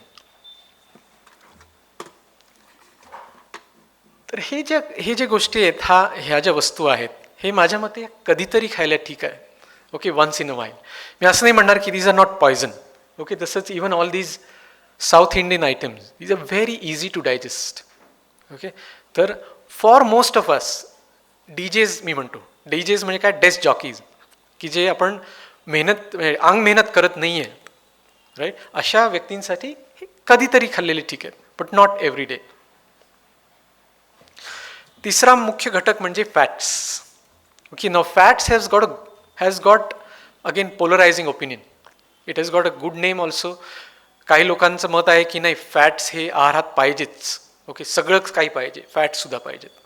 ओके, काही लोक मिनिमाइज करायला बघतात, नाही फॅट्स नाही, झिरो फॅटसुद्धा काही लोक फॉलो करायचा प्रयत्न करतात. ओके, तर फॅट्स पाहिजेत. कुणाला असं वाटतं की फॅट्स आहारात पाहिजेत म्हणून? Okay, raise your hands. कुणाला असं वाटतं की फॅट्स पाहिजेत, स्निग्ध पदार्थ हे आहारात पाहिजेत म्हणून? ओके, बरं, कुठल्या टाईपचे फॅट्स पाहिजेत? हेल्दी फॅट, म्हणजे हेल्दी पाहिजे ना. तर मी असे पण लोक पाहिलेले आहेत की जे कंपल्सरी अशा टाईपचे आयटम्स हे घेतात, रिझन असं देतात की नाही फॅट्स पाहिजेत असं आम्हाला सांगितलेलं आहे, फॅट्स आर इम्पॉर्टंट. ओके, कारण कुठेतरी त्यांनी वाचलेलं असतं की फॅट्स हे पाहिजेत, कारण fats are a carrier for fat soluble vitamins. म्हणजे काही जे जीवनसत्व असतात A, D, E आणि K, तर हे फॅट सोल्युबल असतात. म्हणजे हे फॅट जर का आहारात नसले तर हे जे जीवनसत्व आहेत हे ॲब्झॉर्ब होत नाहीत, ते तशीच निघून जातात. त्याच्यामुळे फॅट्स असणं हे गरजेचं आहे. It is required, it is essential. मग ते ऐकून लोक म्हणतात की नाही हे सगळे तळलेले आयटम्स फॅट्स पाहिजेत ना, त्याच्यामुळे ह्याच्यात काय आहे, पोटॅटो वेफर्स असतील, बटाटे वडे असतील, समोसे असतील, कचोरी असतील, किंवा असे तळलेले मिठाईवाल्याकडचे आयटम्स असतील, फरसाण असेल, ओके, शेव चिवडा असेल, हे पाहिजेत का, तर ह्याच्यातनं फॅट्स मिळतात. ओके, पण ह्याच्यातनं दुष्परिणाम काय होतात बघा. मी असं म्हणेन की फ्राईंगच, मुळात फ्राईंगची जी ॲक्टिव्हिटी आहे ना, म्हणजे तेल गरम करून त्याच्यात काहीतरी तळणं, तर ह्याचं इन्व्हेन्शन जे आहे ना, ह्याच्या मागे कुठेही गरज अशी नव्हती. फक्त त्या पदार्थाची टेस्ट इम्प्रूव्हमेंट. ओके, ते तळलेलं छान लागतं. ओके, बटाटे वडा आहे किंवा बटाट्याचे काप आहेत, म्हणजे ते नुसते खाल्ले किंवा ते जर का नुसते बेक करून खाल्ले तर एवढी मजा येत नाही, म्हणजे तळले की मग मात्र मजा येते, बरोबर ना. तर अशी इन जनरल तळलेले पदार्थ आपल्याला का आवडतात, कारण खाऊन मजा येते, राईट. तर त्याच्या मागे कुठलंही असं सायंटिफिक बेस नाही आहे. कुठलाही फ्राईड तळलेला पदार्थ आपल्या हेल्थसाठी काहीच उपयोगाचं नाही आहे. Okay, it is not essential for the health असं मी म्हणेन. त्याच्यामुळे frying as a activity itself is a unnatural activity. कधीतरी खायला हरकत नाही. पुन्हा मी तेच म्हणेन की जसं आपण सुरुवातीला आपण त्याच्याबद्दल बोललो की फराळ दिवाळीच्या वेळेस वर्षातनं एकदा आपण घरीच्या घरी केलेला खायला काहीच हरकत नाही. पण ह्याच्यात काय होतं बघा, आता हा ह्याच्याकडे मिठाईच्या दुकानातलं दृश्य आहे किंवा हॉटेलमधलं दृश्य आहे. हे लोक ज्या कढईत फ्राय करतात ते, ओके, ते दिवसभर फ्राईंग चालू असतं. मग ते झाल्यावरती तेल जे आहे ते काढून ठेवतात. दुसऱ्या दिवशी तेच तेल पुन्हा वापरतात. ते काही फेकून देत नाहीत, राईट. किंबहुना त्यांना परवडणार सुद्धा नाही फेकून देणं, बरोबर आहे. सो डे आफ्टर डे तेच सेम तेल जे आहे ते पुन्हा पुन्हा पुन्हा गरम करून वापरलं जातं. आणि त्याच्यात काही काही केमिकल्स तयार व्हायला लागतात की जे कॅन्सर कॉझिंग आहेत, ओके, ज्याच्याने कॅन्सरची रिस्क वाढते. ओके, त्याच्यामुळे फ्राईंग हे जे हा as a activity itself once in a while is okay, but not regularly, आणि certainly not as a source of fats. तर what is a good source of fats? जे निसर्गाने आपल्याला दिलेले आहेत. निसर्गाने आपल्यासाठी भरपूर असे सोर्सेस बनवून ठेवलेले आहेत, ओके. जसं की वेगवेगळे सीड्स आहेत. सीड्समध्ये तेल असतं, बिया असतात ना वेगवेगळ्या, मगज बीज असेल किंवा जवस असेल, त्यानंतर नट्स असतील वेगवेगळे, मग ते बदाम असेल, वॉलनट्स असतील, पिस्ता असेल, बरोबर आहे. त्यानंतर जे नॉनव्हेज घेऊ शकतात त्यांच्यासाठी एग्ज असेल, मीट्स, डिफरंट मीट्स, ओके. दुधाच्या आयटम्समध्ये सुद्धा हेल्दी फॅट्स असे असतात, बरोबर आहे. So these are, I will put it very simply ki the fats which are packaged by nature, those are the good fats, and the fats which are processed by humans, those are the worst fats.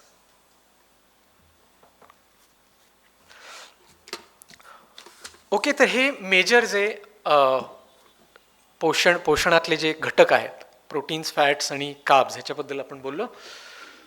तर आपण काय करू शकतो, what we can do now, coming to that now, coming to the last part of our talk. तर एक म्हणजे दिवसातून 2-3 वेळा असतात की जेव्हा आपल्याला भूक जास्त लागते. थोडं आपण स्वतःला ऑब्झर्व केलं तर आपल्याला कळेल की दिवसातनं 2-3 वेळेस असतात. तर तेव्हाच खा, ओके. मध्ये मध्ये जे आहे ते खाऊ नका, ओके. मध्ये मध्ये खाण्याची अनलेस मेडिकल रिझन असतील, ओके, अजिबात आवश्यकता नाही आहे. 2 तास आपण खाल्लं नाही तर आपण काही मरणार नाही किंवा आपण चक्कर येऊन पडणार नाही. Again there is a disclaimer की ज्यांना मेडिकल रिझन्स आहेत, except those people, but for most of us 2-2 तासांनी खायची आवश्यकता नाही आहे, ओके. काही मरणार नाही आपण किंवा चक्कर येऊन पडणार पण नाही आहे, राईट. त्याच्यानंतर पोट तुडुंब भरेपर्यंत खाऊ नका, ओके. एक आपल्याकडे एक कॉन्सेप्ट आहे ना की जेवायला बसलं की पोट भरेपर्यंत खायचं आणि मग शेवटी एक ग्लास गटगट पाणी प्यायचं, म्हणजे त्याच्यानंतर काहीच जाणार नाही, अशी म्हणजे जागाच नाही पोटात, ओके. तर अशी एक आपल्याकडे पद्धत कशी तयार झाली माहीत नाही मला, पण झाली आहे तयार, ओके. तर तसं नाही आहे. जॅपनीज लोकांमध्ये एक कॉन्सेप्ट आहे विच इज कॉल्ड एज हारा हाचिबू, म्हणजे फक्त 80%च पोट भरेल एवढंच खायचं, 20% पोट रिकामं ठेवायचं, ओके. तर पोट तुडुंब भरापर्यंत खाऊ नका. Be mindful. आणि तिथे मी म्हटलं ना की being mindful, paying attention to our food is important. आपण सुरुवातीला काय बोललो होतो की आपण काय करतो, टी व्ही समोर किंवा मोबाईल स्क्रोल करता करता आपण खातो, आणि तेव्हा काय होतं की आपण खातोय आपल्या लक्षात येत नाही आपण किती खाल्लेलं आहे, आणि त्याच्यात आपण ओव्हरशूट केलेलं असतं, म्हणजे गरजेपेक्षा आपण जास्त खाल्लेलं असतं. म्हणजे जिथे आपण 80% खाऊन आपण थांबलो असतो किंवा थांबायची गरज होती, तिथे आपण ते क्रॉस करून आपण 90-95% पर्यंत खाऊन घेतो. राईट. इतर वेळेस जर का काही घ्यायची गरज पडली तर पाणी प्या किंवा ग्रीन टी घ्या किंवा ब्लॅक कॉफी, जे तुम्हाला पसंत असेल. काही लोक इन्फ्युज्ड वॉटर घेतात किंवा पाण्यात थोडंसं लिंबू पिळून थोडे थेंब, फक्त आंबट नाही करायचं, थोडेसे थेंब पिळून घेतात. किंवा काही लोक आजकाल पाण्यामध्ये एखादं ऑरेंज किंवा संत्र्याची फोड टाकतात किंवा काकडी टाकतात. डिफरंट थिंग, जसं आवडेल त्याप्रमाणे. बऱ्याच वेळेस असं होतं की आपल्याला काहीतरी खावंसं वाटत असतं, पण ॲक्च्युली ती तहान असते. म्हणजे एक ग्लास पाणी पिल्यावर आपल्याला लक्षात येतं की अरे आय एम ओके नाव, मला काहीतरी खावंसं वाटत होती, ॲक्च्युली भूक नव्हतीच, ती तहानच होती.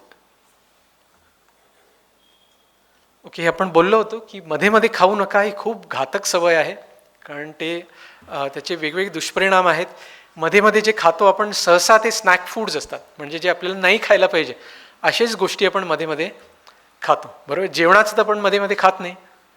काय खातो आपण? जे नको ते आयटम्स आहेत तेच खातो, आणि त्याच्याने काय होणार आहे? दुष्परिणाम होणार आहे. रात्रीचं जेवण शक्यतो लवकर खाल्लेलं चांगलं. जी आपली पूर्वीपासून जी पद्धत आहे की सूर्यास्ताच्या अगोदर जेवण करून घेणं.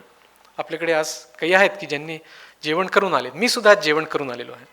तर शक्यतो संध्याकाळी सूर्यास्ताच्या अगोदर जेवण केलेलं चांगलं, आणि त्याच्यानंतर मात्र काही खायचं नाही बरं का.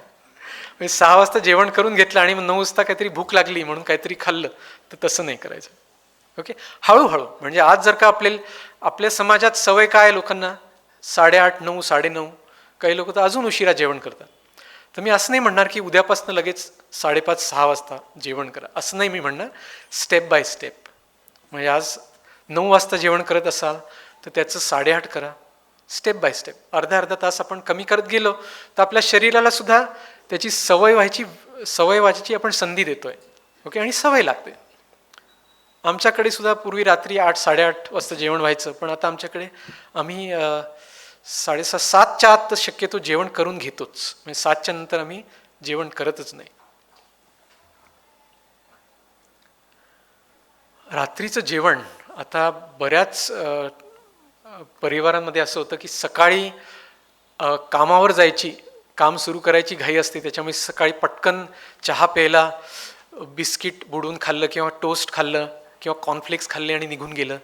दुपारच्या वेळेस सुद्धा घाई असते, किंवा डबा घेऊन जातात लोक, आणि तेव्हा सुद्धा थोडं कमीच तसं खाल्लं जातं किंवा वेळ कमी असतो. रात्रीचं एक जेवण असतं की ज्यावेळेस लोक रिलॅक्स्ड असतात, आणि जे म्हणजे जे पार्टीज होतात किंवा कोणाकडे आपण जेवायला जातो किंवा आपण कोणाला बोलवतो किंवा फॅमिली म्हणून आपण बसतो, तर त्यावेळेस रिलॅक्स्ड बसायची तीच वेळ असते. आणि मोस्टली काय होतं परिवारांमध्ये की त्याच वेळेस सगळ्यात जास्त खाल्लं जातं. तर थिंग इज की त्यावेळेस आपण जास्ती खाल्लं तर ते रात्रीची जशी रात्र व्हायला लागते आणि अंधार पडायला लागतो, तशी आपली जी पचनसंस्था आहे ती सुद्धा, त्याची जी कॅपॅसिटी आहे ती सुद्धा स्लो होत जाते. त्याच्यामुळे आपण जास्त खाल्लं तर ते एकतर पचायला प्रॉब्लेम येतो, आणि दुसरं ते रात्री आपण काही पुन्हा एक्सरसाइज नाही करणार आहोत, त्याच्यामुळे ते जे आपण खाल्लेलं आहे ते स्टोरेज व्हायची टेंडन्सी जास्ती वाढते. राईट. त्याच्यामुळे शक्यतो जास्ती रात्रीच्या वेळेस खूप जास्ती being very mindful is important. Okay, बाहेरचं कमीत कमी खाल्लेलं चांगलं. मी असं नाही म्हणत की कधीच खाऊ नका, पण बी व्हेरी च्युझी.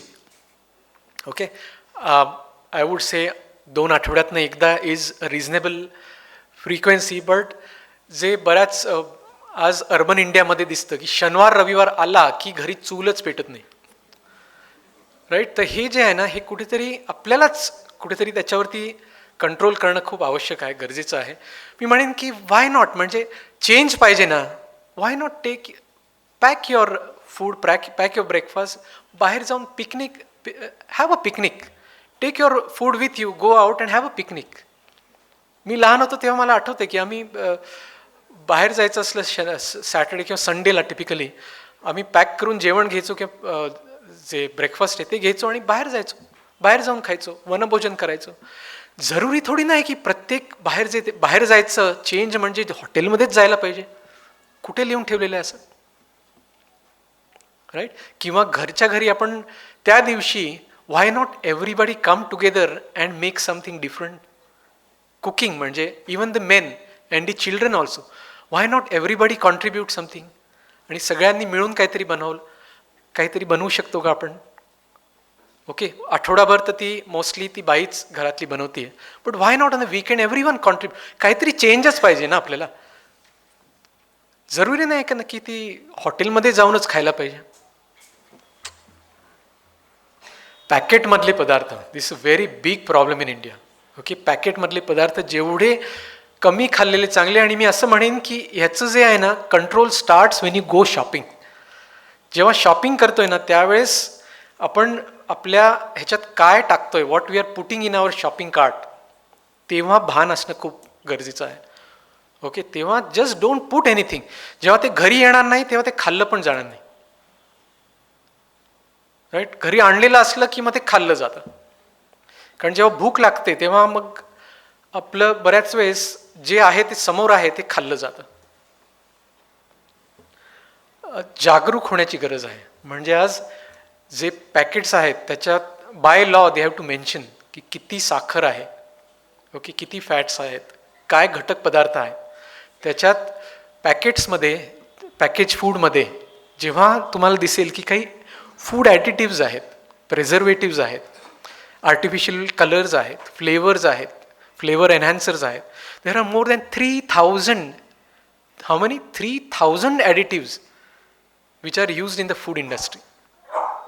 ओके, वेगवेगळ्या गोष्टींसाठी. Some are improving the texture, some are improving the bite, some are improving the sponginess of cakes. प्रत्येक गोष्टीसाठी आज ॲडिटिव्ह अवेलेबल आहे, केमिकल अवेलेबल आहे. राईट, तर हे जे आहेत, better to avoid this. Okay, these are not good for us. Okay, they might say that it is not bad, but certainly they are not good for us.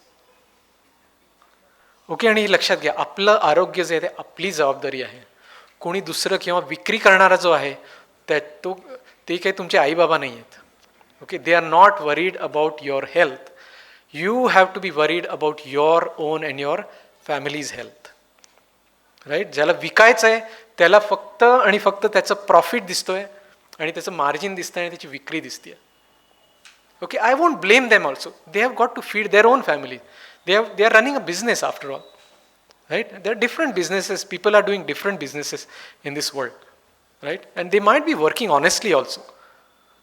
मी असं नाही म्हणत की all these people are evil. I won't say they are evil. They are doing their job, right? It's their profession. बरोबर आहे. So it is up to us. आपली जबाबदारी येते. Okay, आपल्याला कोणी डोक्याला बंदूक धरली आहे का की दर शनिवार रविवारी बाहेरचं खायला पाहिजे किंवा जाऊन लेसचे चिप्स घ्यायला पाहिजेत? कोणी बंदूक धरली आहे का? नाही ना. ओके, आणि हे लक्षात घ्या, शेवटी मी असं म्हणेन की संस्कृती म्हणजे काय. शेवटी आपण जे आपल्या आई वडिलांचं पाहत आलेलो आहे, आपण लहानाचे मोठे होताना आपल्या आजूबाजूला आपण जे पाहत आलेलो आहे तीच जी आहे ती संस्कृती होते. त्यात ज्या पद्धती आहेत त्या उद्याच्या संस्कृती होतात. That becomes the traditions or the culture of tomorrow. Right, तर आपण हे जे आज करत आहोत, आजच्या आपल्या ज्या आपण पाहिल्या की ज्या सवयी आपल्यात आपण ज्या सवयी ज्या आपल्या अवगत होत आहेत, ओके, ती लक्षात घ्या. आपली मुलं तेच पाहत आहेत आणि ती उद्याची संस्कृती होतीये. हे खूप भीषण असं एक चित्र दिसतंय मला. आपल्या मुलांना काय दिसतंय तुम्हाला एक माहिती आहे का? New Zealand it's very young country. कारण तिथले जे स्थानिक जे आदिवासी आहेत ते ऑलमोस्ट एलिमिनेट झालेले आहेत आणि तिथे जे ते राहणारे ते सगळे ब्रिटिश डिसेंटचे लोक आहेत, ब्रिटिश लोक आहेत, सेटल झालेले. तुम्हाला माहिती आहे का त्यांचं ट्रेडिशनल फूड काय आहे? It is finger chips, burgers, ice cream. हे त्यांचं काय म्हणतात ते? हे आमचं ट्रेडिशनल फूड आहे. कारण त्यांनी तेच पाहिलेलं आहे, त्यांना अजून काही माहीतच नाही आहे. मित्रांनो, आपल्या मुलांचं असं नको व्हायला. ओके, आणि हे आपल्या हातात आहे. Okay, I will request to read this. Don't be afraid of being different. Be afraid of being the same as everyone else. सगळे लोक सगळे लोक एका दिशेने पळत आहेत. का पळतायत काहीच माहीत नाही. सगळे पळतायत म्हणून आपण पण त्यांना जॉईन होणं आणि मग थोडं पुढे गेल्यावर अरे तिथे तर कडा होता आणि सगळे पडतायत. पण आता there is no way to control, कारण आपल्या मागचे पण आपल्या मागे येत आहेत आणि आपल्या मागनं आपल्याला ढकलत आहे. असं नको व्हायला. Let us be aware and let us create a healthier society for tomorrow. Okay, thank you. आज शंकराचार्य न्यास यांनी मला इथे बोलून माझे विचार मांडायची संधी दिली, त्याबद्दल मी आभारी आहे. सर, आभार प्रदर्शनाच्या आधी आपण प्रश्न घेणार आहोत. Okay, yes, of course. महत्त्वाचा एक विषय प्रश्न घेण्याच्या आधी, आणि प्रश्न आपण फक्त 10 मिनिटं घेणार आहोत. त्याआधी एक छोटीशी अनाऊन्समेंट आहे. जशी आज आपण ज्या विषयावरती आज व्याख्यान ऐकलं, तसंच एक अतिशय महत्त्वाचा विषय आजच्या तुमच्या माझ्या जीवन पद्धतीत आहे, तो म्हणजे वाढता ताणतणाव. पुढचं व्याख्यान देशभानचं 27 जुलै रोजी, 25 जुलै शुक्रवार रोजी ताणतणाव विरहित जीवन पद्धती या विषयावरती गंधार मंडलिक हे PhD आहेत, सिडनीचे, ते ऑस्ट्रेलियाचे आहेत. ते इथे येऊन आपल्याला या विषयावरती व्याख्यान देणार आहेत. योग आणि मानसिक आरोग्य तज्ज्ञ आहेत, त्यामुळे ही पण तारीख आपण नक्की नोट करून घ्या आणि त्याबद्दलही आपल्याला मेसेजेस किंवा प्रमोशन होणारच आहे.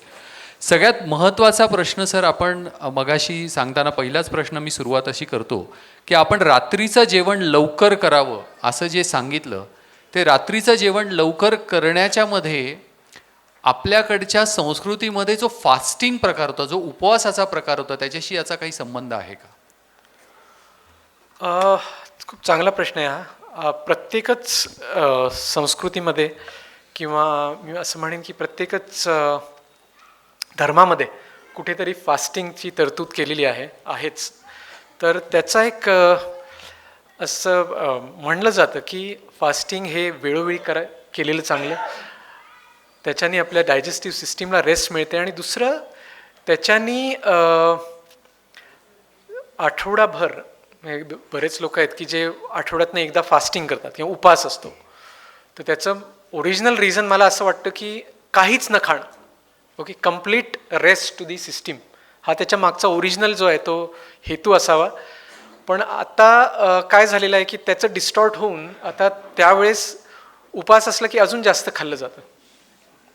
म्हणजे त्या निमित्ताने अजून जास्ती आणि इझी टू डायजेस्ट असं अजून जास्त प्रमाणात खाल्लं जातं, which can be counter productive for many people.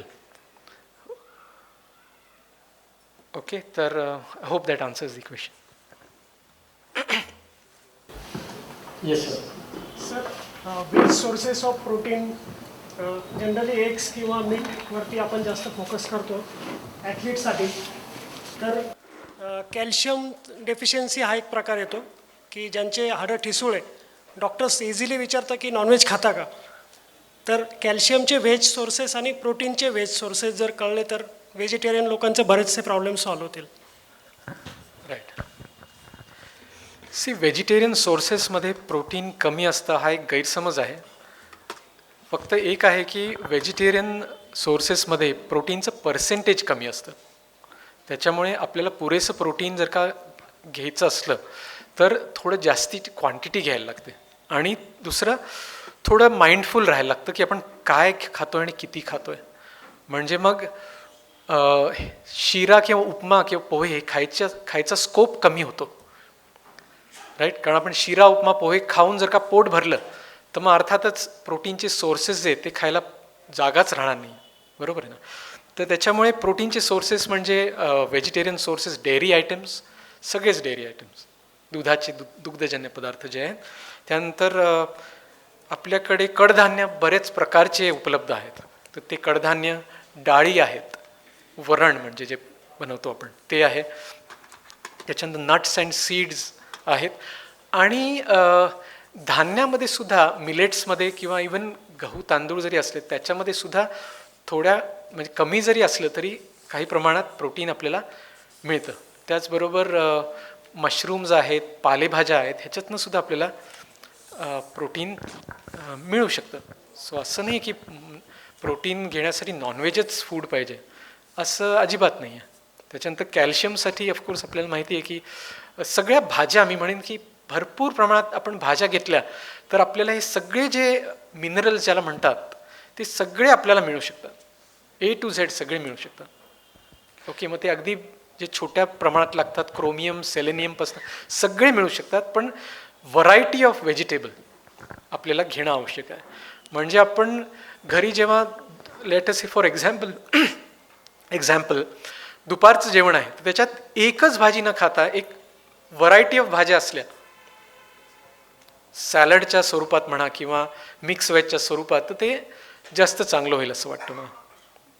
Right. Calcium, specifically कॅल्शियमसाठी milk products is one of the best sources. एक असा समज आहे सर, तुम्ही प्रोटीनचा विषयावरती आपण बोलतोय, तर असा एक समज आहे की प्रोटीन डायजेस्ट व्हायला वेळ लागतो. याच्यात खरं किती तथ्य आहे? अर्थातच, डेफिनेटली. किंबहुना आपण प्रोटीनच्या ह्याच्यात थोडंसं याचा उल्लेख केला होता की प्रोटीन खाल्ल्यावर पटकन लगेच भूक लागत नाही. बरोबर आहे ना? त्याचं कारण तेच आहे की प्रोटीन पचून पुन्हा पोट रिकामा व्हायला वेळ लागतो, वेळ जास्त लागतो. आणि त्यामुळे प्रोटीन हा ऑफकोर्स पचायला थोडासा वेळ लागतो, थोडं जड आहे. म्हणून मी असा सल्ला देतो की आपल्याला जर का लक्षात आलं आहे की आपलं प्रोटीन गरजेपेक्षा कमी इंटेक होतो आहे आणि प्रोटीन वाढवायची आवश्यकता आहे, तर ते वन शॉट न वाढवता ते स्टेप बाय स्टेप वाढवलेलं चांगलं. आज जर का माझी गरज 80 ग्रॅमची आहे आणि मला दिसलं की अरे फक्त 40 ग्रॅम दररोज पोटात जातं आहे, तर 40चा 80 मी लगेच उद्यापासून 40चा 80 करा असं नाही, तर स्टेप बाय स्टेप 40चं 50 केलं, एखादा आठवडा जाऊ दिला, मग 50चं 60 केलं, असं स्टेप बाय स्टेप गेलो तर body gets time to adapt. आजकाल ऑर्गॅनिक फूडचं खूप बोलबाला झालेला आहे, तर खरोखर ऑर्गॅनिक फूड मिळतं का रेसिड्यू हे आहे? ओके. तर ऑर्गॅनिक फूड हा खूप चांगला प्रश्न आहे. Organic food is food which is agricultural commodities which are made cultivated without using any chemical fertilisers or pesticide. बरोबर. त्याच्यात पण पेस्टिसाइड्स आणि फर्टिलायझर्स असतात, पण ते ऑर्गॅनिक म्हणजे ऑर्गॅनिक असतात. ओके, केमिकल फर्टिलायझर्स यूज केलेले नसतात. आणि त्याच्यात काही सर्टिफिकेशन्स आहेत, म्हणजे जे जेन्युइन ऑर्गॅनिक असतात त्याच्यावरती काही सर्टिफिकेशन्स असतात आणि त्याचे काही क्रायटेरियाज असतात की जे फुलफिल केल्यानंतरच त्याच्यावरती तो मार्क दिला जातो. So we have to take it at face value. Right. की जसे ते घटक जे असतात, जसं पॅकेज फूडवरती घटक जे आहेत त्याची लिस्ट दिलेली असते, we have to believe that.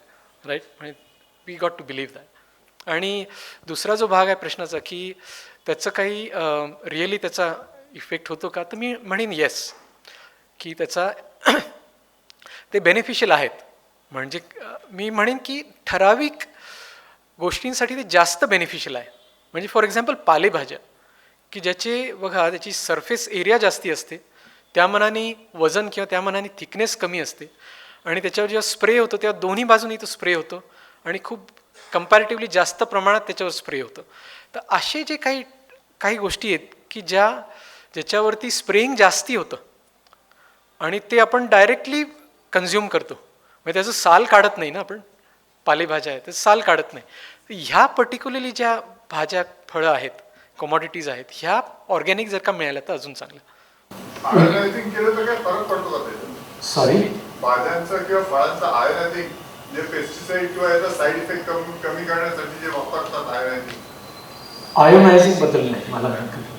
आणि आय वॉन्ट टू ॲड कॅल्शियमचं जे आपण सांगितलं ना, तर कॅल्शियम प्रोटीन पावडर जी युजली स्पोर्ट्समन आणि याच्यासाठी रेकमेंड करतात, तर एका डॉक्टरांनी सांगितलं की एक्सेस ते प्रोटीन झालं तर किडनीचे प्रॉब्लेम होतात, आणि हे आपण ग्रॅज्युअली बघत आलो आहे स्पोर्ट्समनचं.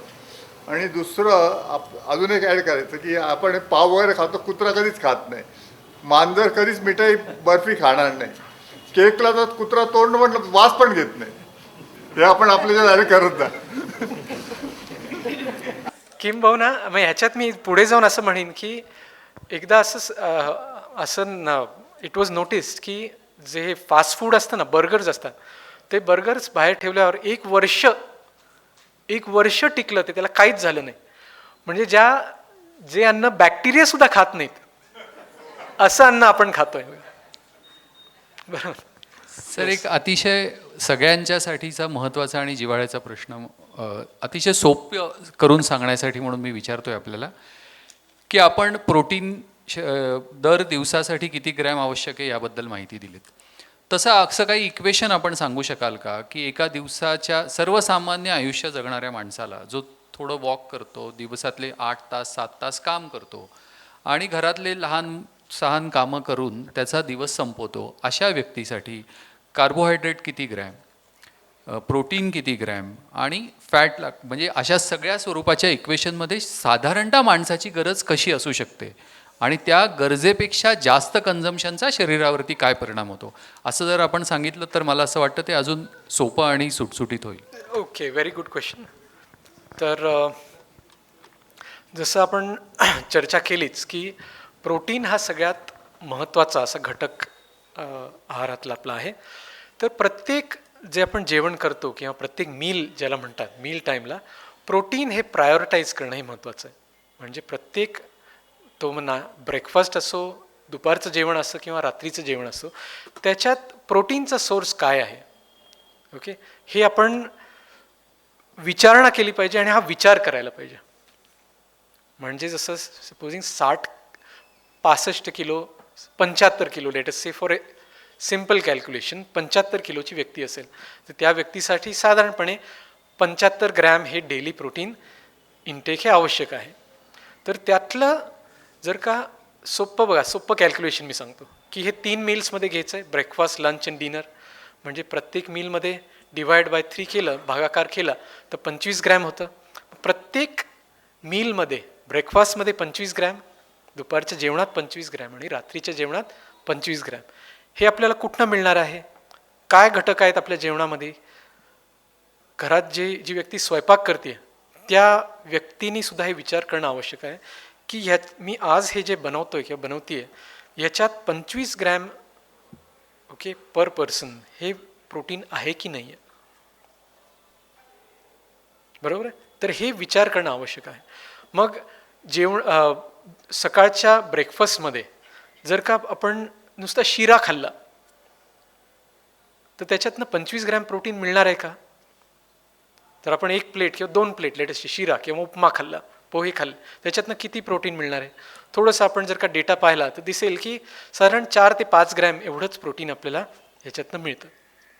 मग हे खाणं पुरेसं आहे का, नाही आहे. मग असा विचार व्हायला पाहिजे. बरोबर आहे. मग त्याच्यात काय पर्याय आहेत की ज्याच्यातनं प्रोटीन जास्ती मिळतं आपल्याला. मग ते हिरवी मूग जे आहेत, डाळ आहेत, ती भिजवून वाटून त्याची जे धिरडी बनवली जातात, बरोबर आहे. किंवा जे लोक एग्स घेऊ शकतात, बॉइल्ड एग्स आहेत किंवा ऑमलेट्स आहेत, राईट. तर काही ना काही असे पर्याय आपल्याकडे रेडी पाहिजे आहेत, राईट. आणि असं प्रत्येक ब्रेकफास्ट, लंच आणि डिनर या तिन्ही मीलसाठी हा विचार व्हायला पाहिजे. नो डाऊट ते थोडंसं चॅलेंजिंग आहे, पण आपल्याला जर का आपलं आरोग्य, आपली हेल्थ इम्प्रूव्ह करायची असली तर थोडे तर एफर्ट्स घ्यायला लागतील ना. सध्या प्रोटीनचाच विषय चालला आहे म्हटल्यानंतर आत्ता मगाशी पण सरांनी सांगितलं पॅक प्रोटीन हा जो प्रकार आहे ना बाजारात मिळणारं प्रोटीन, तर ह्याचा शरीरावरती दुष्परिणाम होतो असा आपण त्याला समज म्हणूयात की असं म्हणणं आहे, असा काही लोकांचा समज आहे, किंवा ते घेणं कितपत उपयुक्त आहे याच्याबद्दल आपण काय सांगू शकतो. आजारपणात जे रेडी प्रोटीन असतात पॅक ते घ्यायला डॉक्टर रेकमेंड करतील तेवढं वेळेपुरतं घ्यावं असं डॉक्टरांनी सांगितलेलं आहे. आणि दुसरी गोष्ट आपण मुगाचं सांगितलं मूग वापरून खाल्ले सकाळी तर आपलं काय. मला असं वाटतं की ह्या प्रश्नाचं आधी त्यांच्याकडनं उत्तर घ्यावं की पॅक प्रोटीन, कारण हा प्रश्न प्रेक्षकांकडनं आलेला आहे, तो घेणं आवश्यक आहे की नाही. मी तुमच्या प्रश्नाकडे सुद्धा येतो. तर पॅक्ड प्रोटीन म्हणजे ज्याला प्रोटीन पावडर म्हणतात, हा एक खूप कॉन्ट्रोवर्शियल असा एक विषय आहे आणि त्याच्यावरती खूप बोलण्यासारखं आहे. मी स्वतः असं रेकमेंड करतो, सल्ला देतो की शक्यतो आपल्या रेग्युलर आहारातनंच प्रोटीन घेतलेले हे कधीही चांगले. म्हणजे एक्सटर्नल प्रोटीन पावडर्स हे जेवढं टाळता येईल तेवढं चांगलं. ओके, पण हॅव्हिंग सेड दॅट, की जे एखादी व्यक्ती की जी कम्प्लिटली व्हेजिटेरियन आहे, पण ती व्यक्ती लेट अस एक स्पोर्ट्स पर्सन आहे, ओके, जे हार्ड स्पोर्ट्स करते, मॅरेथॉन धावते, मॅरेथॉनची तयारी करते, जिममध्ये जाते, वेट लिफ्टिंग, फिटनेससाठी वेट लिफ्टिंग करते, मग त्या व्यक्तीसाठी 1.5 ग्रॅम हे जे आहे रिकमेंडेड आहे पर kg ऑफ बॉडी वेट. मग ही जर का 75 किलोची व्यक्ती असेल तर त्याला साधारण 110 ग्रॅम, 100 ते 110 ग्रॅम दररोजची प्रोटीन रिक्वायरमेंट आहे. ती एवढं प्रोटीन आणायचं कुठनं? अच्छा, एखाद दिवशी ठीक आहे, पण डे आफ्टर डे दररोज एवढं प्रोटीन कुठनं आणायचं? तर इट कॅन बी चॅलेंजिंग. तर एखाद दिवशी किंवा ज्या दिवशी प्रोटीन खाणं शक्यच नाही आहे, एवढं रेग्युलर डाएटमधनं एवढं मिळतच नाही आहे, मग त्या दिवशी काय करावं? तर मग अशा दिवसांसाठी protein supplement can be useful for filling up the deficiency. Okay, हे मी असं I will state this. Okay, त्याच्यात सुद्धा एवढ्यातच भारतात एक लॅब टेस्टिंग केलं गेलं आणि वेगवेगळ्या ब्रँड्सचे प्रोटीन जे आहेत त्याचं टेस्टिंग केलं गेलं आणि त्याच्यात असं दिसलं की खूप त्याच्यात व्हेरिएशन आहे. जेवढं ते प्रोटीन कॉन्टेंट हे म्हणतात त्याच्यात सुद्धा व्हेरिएशन आहे. त्याच्यानंतर बरेच प्रोटीन पावडर्स हे फ्लेवर्ड असतात. कुठे चॉकलेट फ्लेवर आहे, कुठे स्ट्रॉबेरी फ्लेवर आहे, कुठे रास्पबेरी फ्लेवर असेल, कुकीज अँड क्रीम असेल, n नंबर ऑफ फ्लेवर्स असतात. तर शक्यतो मी म्हणतो की हे फ्लेवर्स टाळलेले चांगले. Again same reason, these are additives, chemicals असतात, राईट. स्ट्रॉबेरी जेव्हा ते म्हणतायत तेव्हा अर्थातच त्याच्यात काही नॅचरल स्ट्रॉबेरी नसते. स्ट्रॉबेरीचा कलर असतो, स्ट्रॉबेरीचा फ्लेवर असतो आणि प्लस स्वीटनर्स असतात. त्याच्यामुळे शक्यतो नाही, just make sure that you don't take anything with flavours in it. कुठलंही फ्लेवर असलेलं टाळलेलं चांगलं. Okay, that is number 1. Okay, त्याच्यानंतर go through the ingredients list. Okay, see that त्याच्यात काही ॲडिटिव्ज नाही आहेत ना, प्रिझर्वेटिव्ज नाही आहेत ना. आणि thirdly go for a trusted brand. Okay, हे जे जर का आपण प्रिकॉशन्स घेतले आणि त्याचं अतिसेवन केलं नाही, मग it is not a substitute for food, हे लक्षात घ्या. हे आपण घ्यायला पाहिजे. It is not a substitute for food, it is a supplement. म्हणजे ज्या दिवशी डेफिशियन्सी आहे त्या दिवशी घेण्यासाठीचं तो पदार्थ आहे.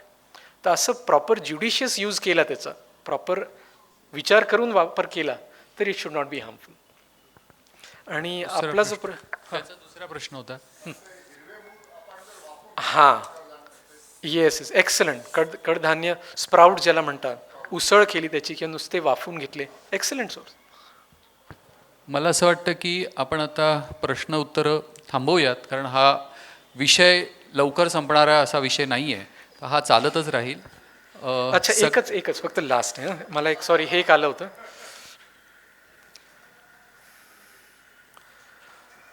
ओके, विटॅमिन B12 साठी काय आहार घ्यावा आणि फायबर फूड्स कोणते?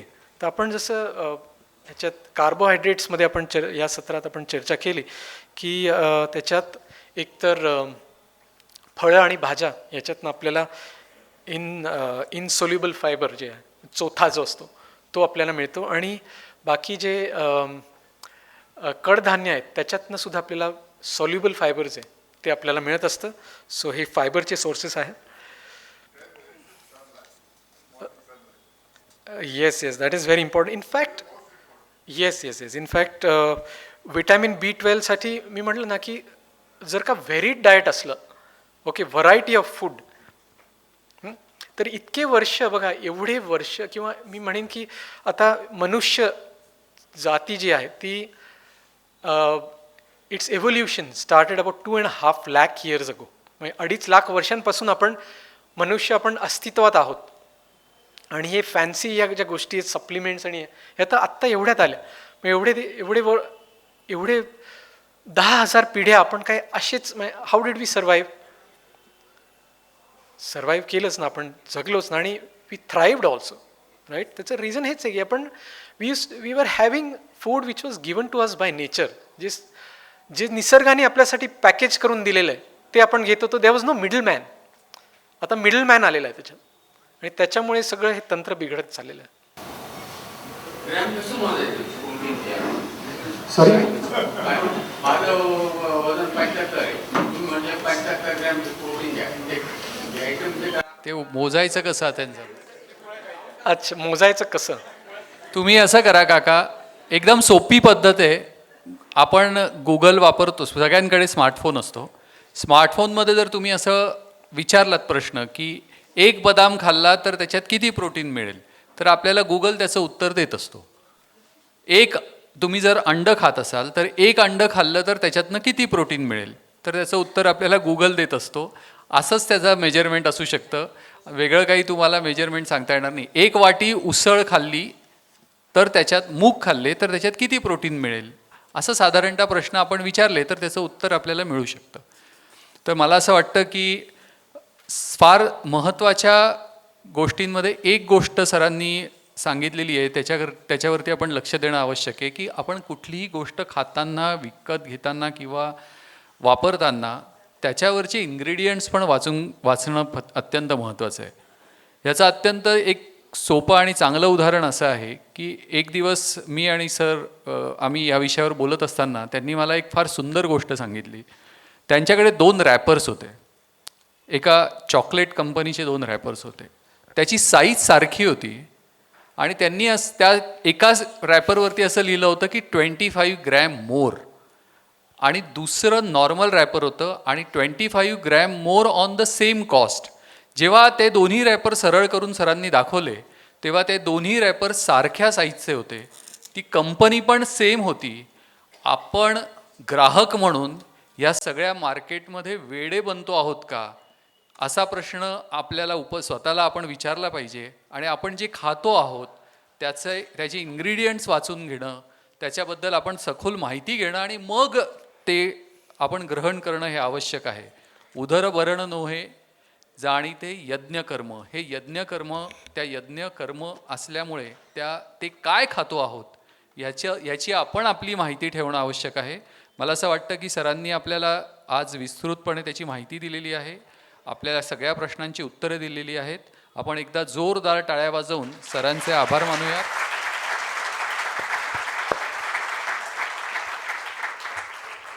आणि महत्त्वाचा एक विषय असा आहे की देशभान हा जो उपक्रम आहे, हा उपक्रम 2 पद्धतीने असतो. एक पद्धत आहे जी आपण व्याख्यानमालेच्या स्वरूपात दर महिन्यात एक व्याख्यान होत असतं, आणि देशभान याचा एक अभ्यास गट आहे. त्या अभ्यास गटामध्ये वेगवेगळ्या विषयांवरती चर्चा होत असतात. 25 ते 30 लोक एकत्र येऊन त्याच्यामध्ये चर्चा आणि प्रश्न उत्तराच्या स्वरूपामध्ये एक विषयाची मांडणी होते आणि त्या विषयाच्या मांडणीनंतर त्याच्यावरती चर्चा होतात. याबद्दल अभ्यास गटाचं एक व्याख्यान म्हणजे एक चर्चासत्र आत्ता 30 तारखेला आपल्याकडे आहे. ते वंदना आत्रे आपल्या सगळ्यांच्या परिचयाच्या आहेत, त्या देणार आहेत. त्यांचा विषय आहे भारताच्या घटना समितीत ज्या 15 स्त्रिया होत्या त्यांच्या कारकिर्दीचा आणि कामगिरीचा आढावा घेणारं एक पुस्तक आहे द 15 नावाचं. ते प्रसिद्ध झालेल्या पुस्तकावरती ते त्यांचं मत त्या पुस्तकाच्या बद्दल माहिती म्हणून देणार आहेत.